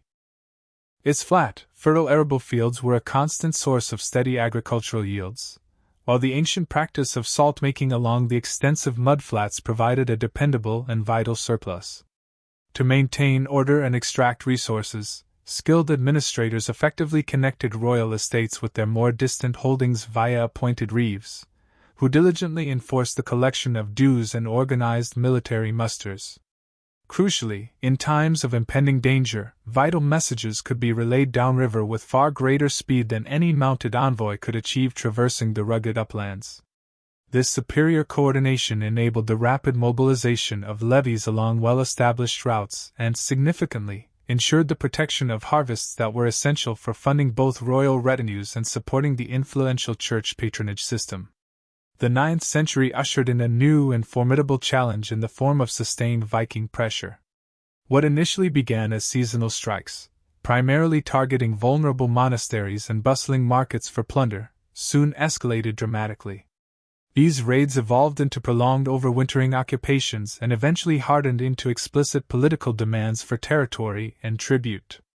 While strategically fortified river sites and readily mobile levies managed to blunt the force of some initial assaults, the relentless and repeated Viking campaigns inexorably drained the region's vital stores of resources and severely disrupted the regular circuit of the royal court. Ultimately, a series of military defeats compelled East Anglia to accept harsh terms, effectively folding the kingdom into the burgeoning Danelaw. Consequently, the payment of legal tribute and the adoption of coin usage increasingly shifted towards Scandinavian practices, particularly within the dynamic market towns. Yet, in the rural communities, while they adjusted their rents and labor obligations to new lords, these incoming rulers generally kept the existing field systems and traditional dues largely intact, reflecting a practical continuity. Remarkably, even under these new Scandinavian regimes, the region successfully maintained a distinct and recognizable identity. Local cults dedicated to revered saints, established estate patterns, and even specific speech habits all persisted, underscoring a resilient cultural fabric. Artisans and craftspeople continued to produce items in familiar styles, often incorporating elements from the north, and agricultural routines remained steadfastly aligned with the familiar soils and changing seasons. The enduring memory of older forms of rule was etched into the very landscape, evident in numerous place names, and meticulously preserved within the detailed property lists maintained by the Church. We previously observed Britain fragmenting into numerous competing centers of power, and from this tumultuous environment, one particular entity emerged, fusing two long-standing rivals into a formidable single heavyweight. This emergent power, Northumbria, originally comprised the northern kingdom of Mercia and the southern realm of Dara, forming an expansive, coast-to-coast territorial belt that stretched majestically from the Humber estuary all the way to the Firth of Forth. When the dynasties of these two regions finally aligned, the resulting kingdom of Northumbria was sufficiently vast and powerful to effectively dictate the political and cultural rhythm of the entire north. Its extensive shoreline, crucial river arteries like the Tyne and the Wear, and strategic access to the Pennine passes collectively bestowed upon it an unparalleled reach and influence that few, if any, of its neighbors could hope to rival. Through the 7th and 8th centuries, Northumbrian kings aggressively asserted their dominance across the region. Their well-organized armies moved with remarkable speed along these established routes, launching effective strikes against Brythonic holdouts positioned to the west and engaging Anglian rivals situated to the south. This expansion brought invaluable tribute, both in the form of tangible goods and vital pledges of allegiance. The royal courts, in turn, strategically rewarded loyal thanes and kept potentially restless nobles close to the center of power, thereby attempting to ensure their fidelity. However, this authority did not extend uniformly. It stretched quite unevenly into the remote uplands and the historically Brythonic districts. For royal commands to truly take root and be effective in these peripheral areas, they absolutely required the active cooperation of powerful local intermediaries, respected ealdormen, influential bishops, and charismatic strongmen who commanded their own substantial followings. Crucially, Northumbrian power was not derived solely from military might.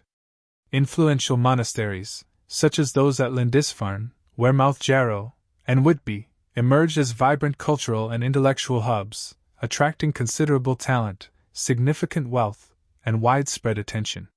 Within their hallowed walls, scribes diligently learned the intricate arts of copying and illuminating manuscripts.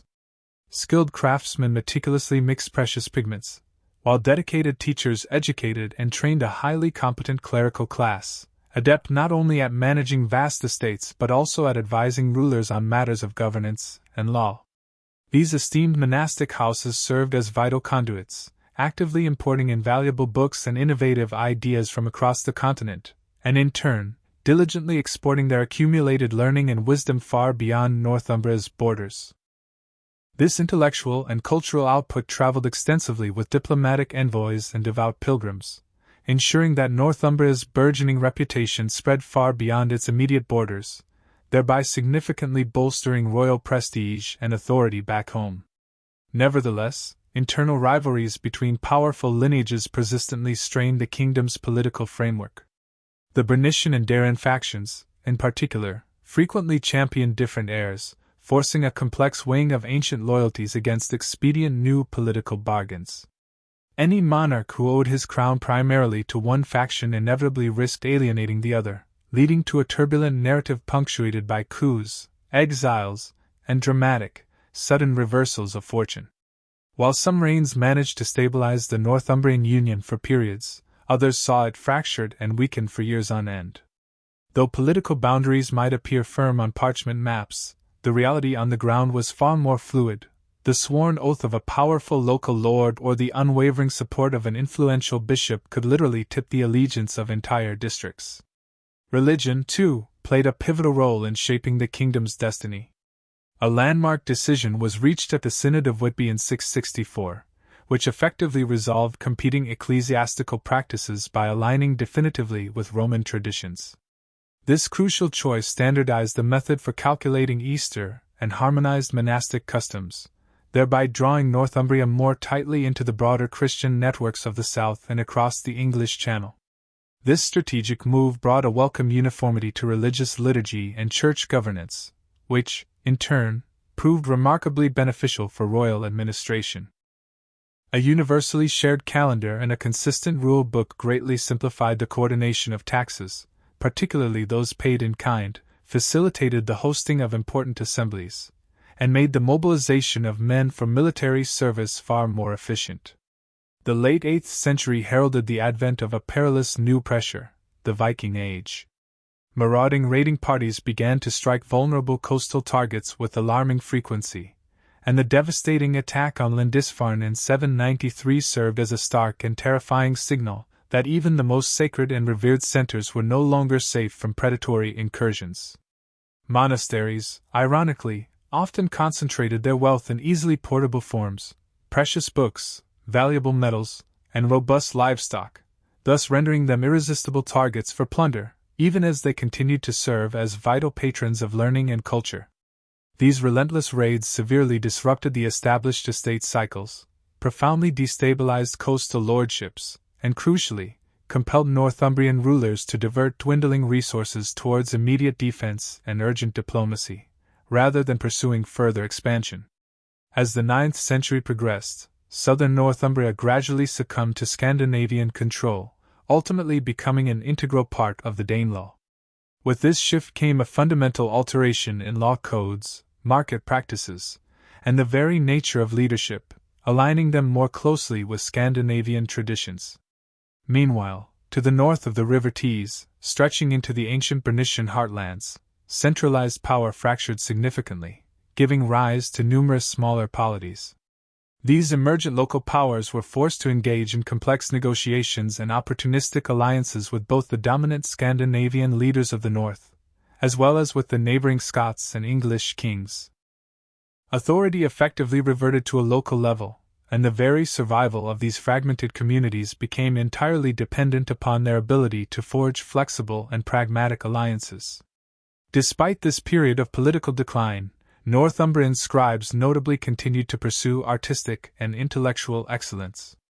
The famed Lindisfarne Gospels, for instance, utilized exotic pigments painstakingly sourced from as far away as Afghanistan, providing compelling evidence of the intricate, albeit fragile, trade threads that connected the North Sea world to distant mines and specialized workshops across the globe.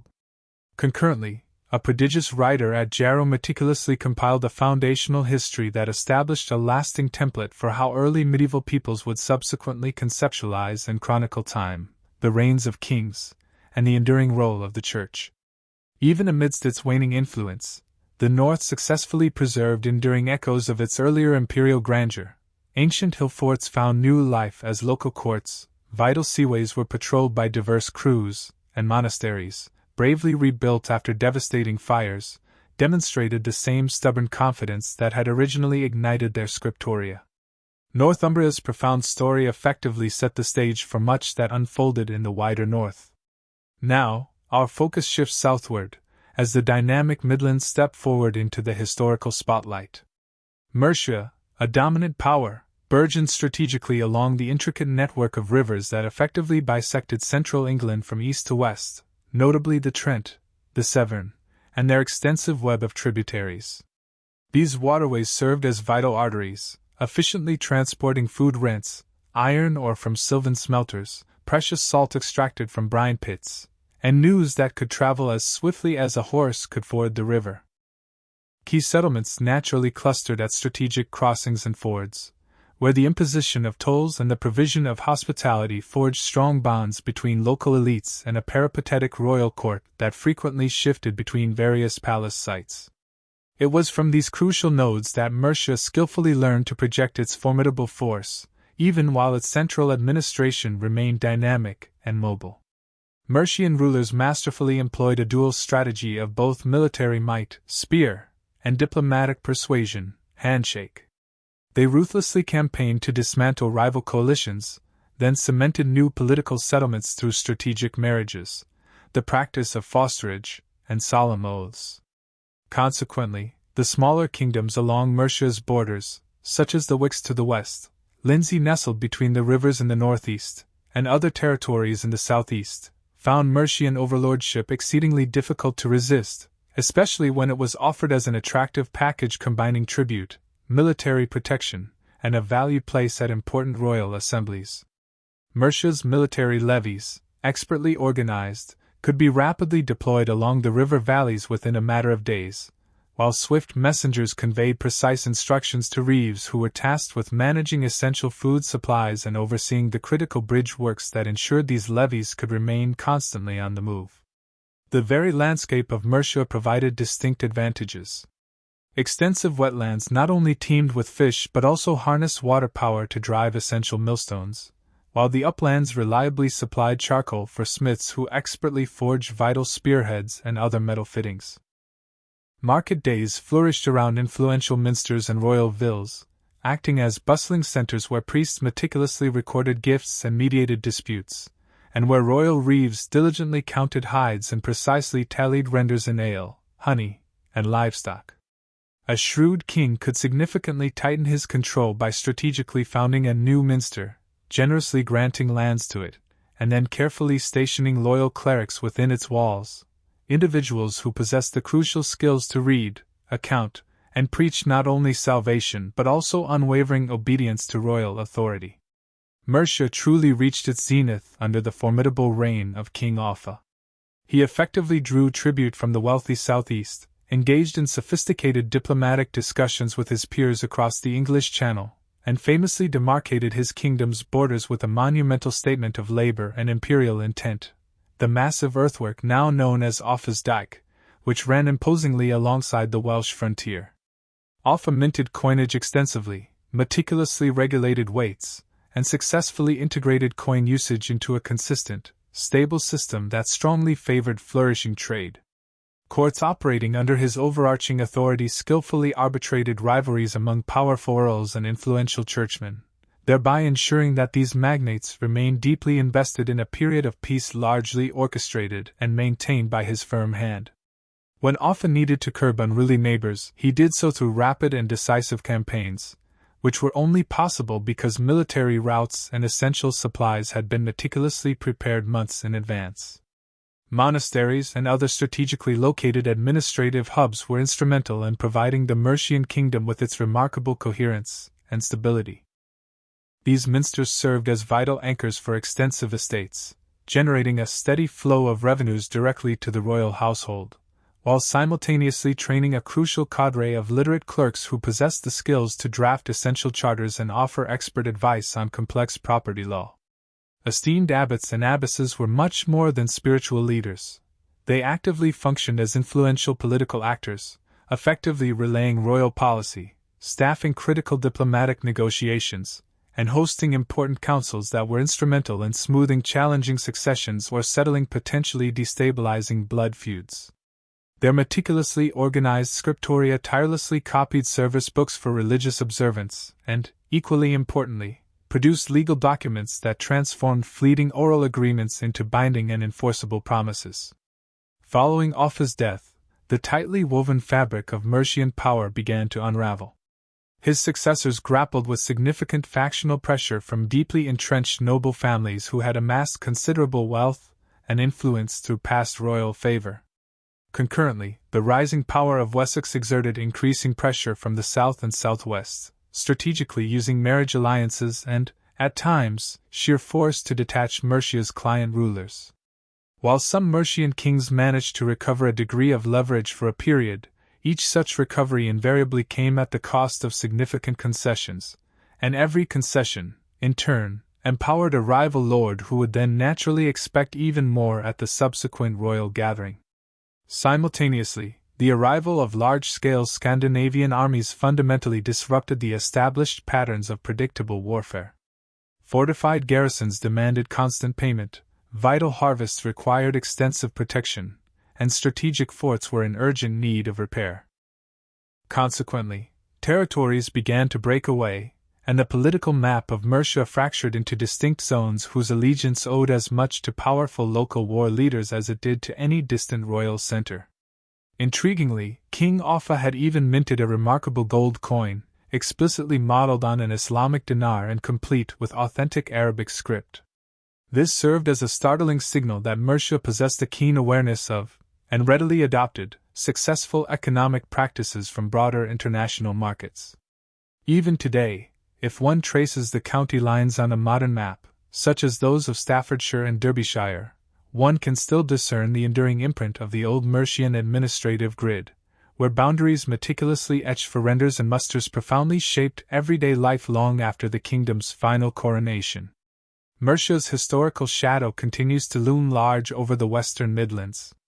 However, before Mercian dominance fully consolidated in this area, the Hwicce had firmly held their own distinct ground. Their territories extended along the lower reaches of the Severn River and deep into the picturesque Cotswolds, forming a geographical patchwork that would eventually solidify into the later counties of Worcestershire, Gloucestershire, and portions of Warwickshire. In the chaotic wake of Rome's retreat from Britain, established local authorities gradually ceded power to new leaders. These emerging figures took on the crucial roles of organizing defenses, efficiently managing estates, and successfully attracting new settlers from the east. From these foundational layers, a distinct Hwiccean dynasty surfaced, one that strategically issued generous gifts to burgeoning churches and skillfully negotiated peace with powerful neighbors, thereby shaping a dynamic kingdom that seemed to move harmoniously with the natural flow of its life-giving rivers. The cultural mix within Hwicce was notably distinctive. clusters of Anglo-Saxon settlements, characterized by their timber halls and characteristic Grubenhäuser, sunken-featured buildings, were often situated directly alongside much older sites that fiercely preserved their Brythonic place names. While roads generally continued to follow existing Roman lines where they remained practical, many villages prudently shifted their locations to higher ground, seeking safety above vulnerable flood plains. Furthermore, early Christian ecclesiastical sites were often deliberately linked to pre-existing sacred places, thereby subtly weaving newer communities into the rich tapestry of local memory and tradition. This fascinating blend remains discernible in the modern landscape itself. One can still find hill names that possess a distinct Brythonic resonance, observe field systems that clearly exhibit Anglo-Saxon characteristics, and identify estate centers that effectively bridge both worlds through strategic marriages and influential patronage. This unique cultural and administrative overlap provided the Hwiccean elites with an exceptionally diverse toolbox for governance. They could draw upon laws traditionally spoken aloud in the communal hall, formal charters meticulously drafted by literate clerics, and a wealth of customary rites carefully preserved and remembered by older, influential families. However, their power was not absolute. Hwiccean rulers routinely exchanged tribute and solemn oaths with their more powerful neighbors. Mercia, in particular, which was rapidly rising to dominance in both the northeast and west, increasingly became the formidable partner that most frequently dictated the terms of their relationship. This overlordship entailed specific obligations for the Hwicce, including attending Mercian assemblies, supplying men for their military campaigns, and accepting Mercian arbitration when local disputes grew contentious. In return for these concessions, the Hwicce retained considerable local control over their own affairs and gained valuable protection for their burgeoning markets and revered minsters. As Mercian kings progressively tightened their grip on the Midlands, the Hwiccean political framework remarkably bent and adapted rather than completely breaking, successfully integrating its local lords into the broader Mercian networks without summarily erasing their long-standing local authority. Within Hwicce, the religious centers admirably performed the heavy lifting of maintaining order and administration. Influential minsters at Gloucester and Worcester diligently organized the collection of tithes, systematically taught the Christian calendar, and regularly hosted courts where local boundaries were ritually walked and sworn upon, thereby reinforcing their legal validity. Their dedicated clergy meticulously maintained comprehensive lists of renders, including honey, grain, and livestock, and diligently recorded settlements that transformed contentious quarrels into binding obligations. Monasteries further managed their extensive outlying estates through reeves, who carefully oversaw vital assets such as mills, ferry points, and fish weirs. Through every land grant and each baptismal circuit, churchmen effectively mapped the kingdom, both in ink on parchment and through ritual, gradually drawing scattered communities into a shared, unifying rhythm of fasts, feasts, and crucial law days. The Hwiccean economy was fundamentally sustained by its agricultural prowess. The fertile Severn and Avon valleys bountifully supported open field plots yielding barley and wheat, complemented by rich meadows providing hay and expansive upland pastures essential for seasonal grazing. Villages constructed granaries for storage and established small mills wherever streams provided sufficient power. Traders efficiently moved essential commodities like salt, iron fittings, and surplus grain along well-established, predictable routes. Vibrant local fairs attracted skilled craftsmen, smiths, weavers, and woodworkers, whose varied output furnished numerous households and retinues. Archaeological evidence from farmsteads reveals storage pits, loom weights, and bone combs, alongside practical iron knives and buckles, the everyday kit of communities prosperous enough to generate surplus for trade and to invest in improved tools. By the late 8th century, however, Hwiccean independence had significantly diminished. Mercian administration began to penetrate deeper, strategically placing trusted officials in border districts and coordinating taxation across shires that still echoed the older Hwiccean territories. Nevertheless, the name of Hwicce remarkably persisted within church structures, and diocesan lines continued to track the ancient shape of the kingdom long after its royal titles had faded from official use. Furthermore, excavations at Bishop's Cleeve unearthed an early timber hall, signaling its use for high-status assemblies or ceremonial purposes even before any written notice of Hwicce explicitly appears, a powerful reminder that authority frequently leaves enduring posts in the very ground itself long before it commits words to parchment. Mercia's steady advance across the Midlands left a significant geographical and political gap to the northeast, a void that was effectively filled by the kingdom of Lindsey. This distinctive realm took shape within the lowlands nestled between the mighty Humber estuary and the Wash, where series of dry, elevated ridges rose prominently above the surrounding marshlands and rivers. These natural corridors rendered movement both predictable and highly profitable. Boats efficiently hauled grain and valuable salt, while drovers guided their livestock along causeways to bustling seasonal markets. Strategic toll points were established at crucial ferry crossings, serving to link productive inland estates directly to the thriving estuary trade. The fertile soil of Lindsey proved exceptionally productive, yielding abundant barley and wheat, and the rich meadows found along the Ancholm and Witham rivers provided crucial sustenance for cattle throughout harsh winters, unlike the lighter pastures that would often be buried elsewhere. Rulers in Lindsey had to adeptly manage both opportunities and inherent risks simultaneously. While their independence persisted through the 6th and early 7th centuries, powerful neighbors kept a covetous eye on their strategically valuable territory. Northumbria, for example, coveted direct access to the mouth of the Humber and the lucrative trade routes it fed, while Mercia desired control over the rivers that connected its heartland to the vital east coast. Lindsey's astute elites understood this geopolitical game and proactively constructed a governance system that notably did not rely on a single, vulnerable palace. Instead, authority was deliberately spread across various districts through multiple royal sites, including estate centers equipped with halls, essential storehouses, and nearby burial grounds.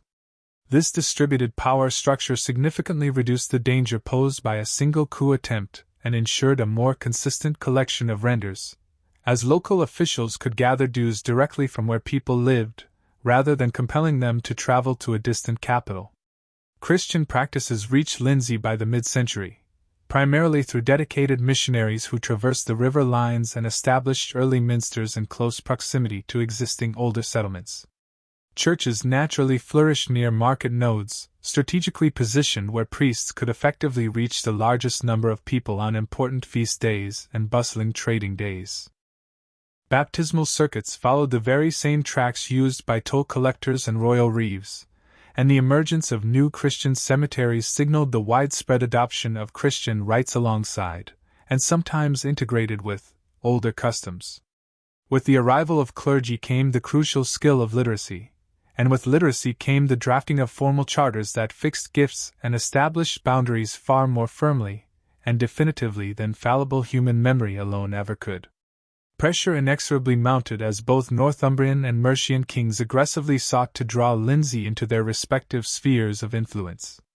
To seize control of this strategically vital region meant dominating its river mouths, rapidly mobilizing its levies, and effectively taxing all commercial traffic that had no choice but to utilize its waterways.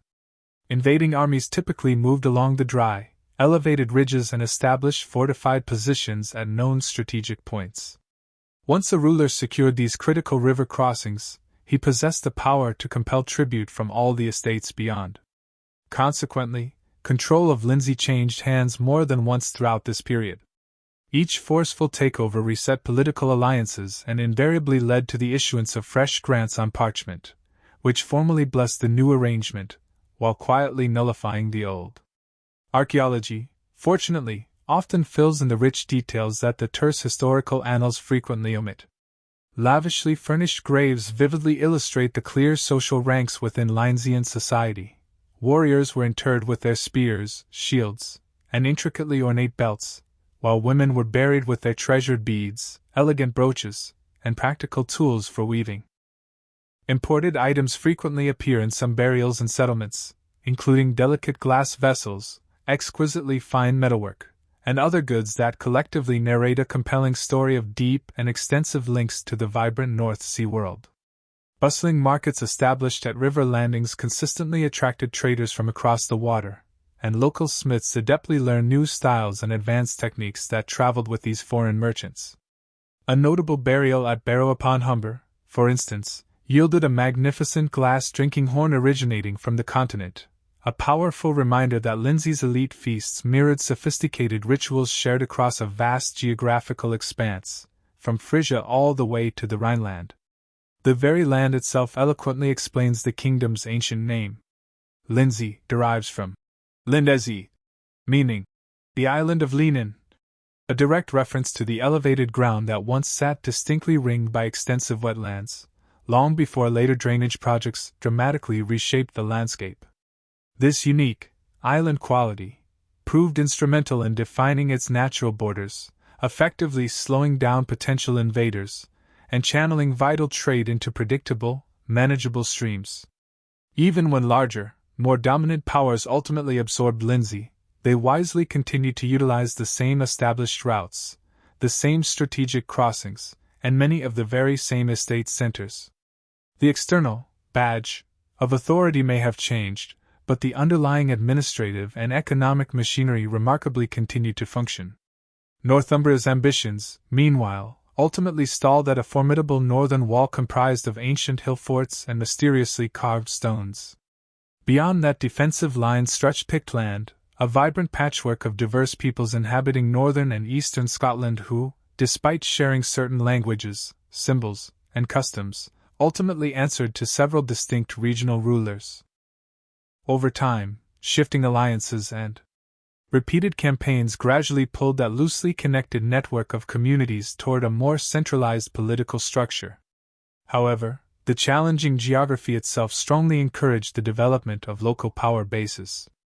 Coasts deeply cut by firths, straits that naturally channeled sea travel, and uplands that favored the construction of strongholds over the growth of open towns all made central control difficult. Consequently, unification in this region looked less like a single, all-seeing court governing from afar, and more like a cooperative alliance bolstered by seasonal musters of armed forces. The artistic record provides some of our earliest insights. Across the northeast and the far north of the territory, sculptors erected distinctive symbol stones, large slabs of stone intricately engraved with enigmatic paired emblems, elaborate knotwork patterns, and vivid scenes depicting riders and hunts. Scholars today continue to debate the precise meaning of these symbols, considering whether they denote lineages, specific official positions, land claims, or perhaps ritualistic signs. Yet what truly stands out is the underlying system. The same recognizable motifs reappear consistently across vast distances, areas that would have taken days to traverse. This widespread consistency strongly hints at a set of shared rules governing who is authorized to display what symbols, suggesting a sophisticated social or political order. Significantly, some of these standing stones are found near ancient assembly sites and along old tracks, almost as if these carved markers served to publicly announce presence and authority to anyone traveling through that particular district. Early historical accounts indeed described the Picts as a confederation, and the archaeological evidence uncovered largely corroborates this view. Regional kingships emerged and flourished around fertile river valleys and long-established power bases. Each of these kings was capable of fielding their own retinues of warriors and imposing various dues on local farms and strategic coastal landing spots. In some years, neighboring rulers would set aside their differences and cooperate to confront a common external threat. In other years, however, these same rulers engaged in conflicts, often fighting over control of vital cattle routes or the collection of tribute from islands and rivermouth settlements. This Confederate model provides a compelling explanation for why ancient scribes sometimes recorded several kings active simultaneously, and also clarifies why royal titles were frequently transferred through strategic marriages and the exchange of hostages, rather than solely through military conquests. Despite the Confederate nature, a hard, militaristic edge underpinned the culture. Fortified hilltops, crowned with formidable timber defenses and robust stone ramparts, stood as watchful sentinels overlooking the broad river valleys, known as straths, and important sea lanes. Further down in the lower ground, enclosed settlements were scattered across the landscape. These smaller, often fortified enclosures housed residences, workshops for various crafts, and granaries, all operating under the watchful eyes of local heads and authorities. Within these communities, skilled smiths tirelessly forged spearheads, intricate pins, and vital fittings for various uses. Herders adeptly moved their cattle between rich summer pastures and more sheltered winter grazing lands. Crews launched boats daily for inshore fishing, and embarked on short but essential sea journeys. Warrior followings, meanwhile, trained rigorously for swift raids and fierce stand-up fights, making them highly effective in the frequent border wars but often volatile forces in peacetime politics. From the 6th century onwards, dedicated missionaries from the monastic center of Iona began to carry the message of Christianity further north and east. As a result, new monastic sites appeared across the landscape, existing alongside deeply rooted pre-Christian practices. For generations, these two distinct systems of belief and practice coexisted, often in close proximity. The emerging churches began to organize key religious fasts and festive feasts, taught reading to a select and narrow clerical elite, and importantly, served as neutral and safe venues for the negotiation of truces and the making of solemn pledges. Monks actively mapped districts, using gospel books for spiritual guidance and collecting altar dues which provided a material understanding of the land. While local law continued to be based on traditional kingship, compensation for wrongs, and the swearing of oaths, the overlap with church structures skillfully created durable new institutions without completely erasing or supplanting older, established obligations.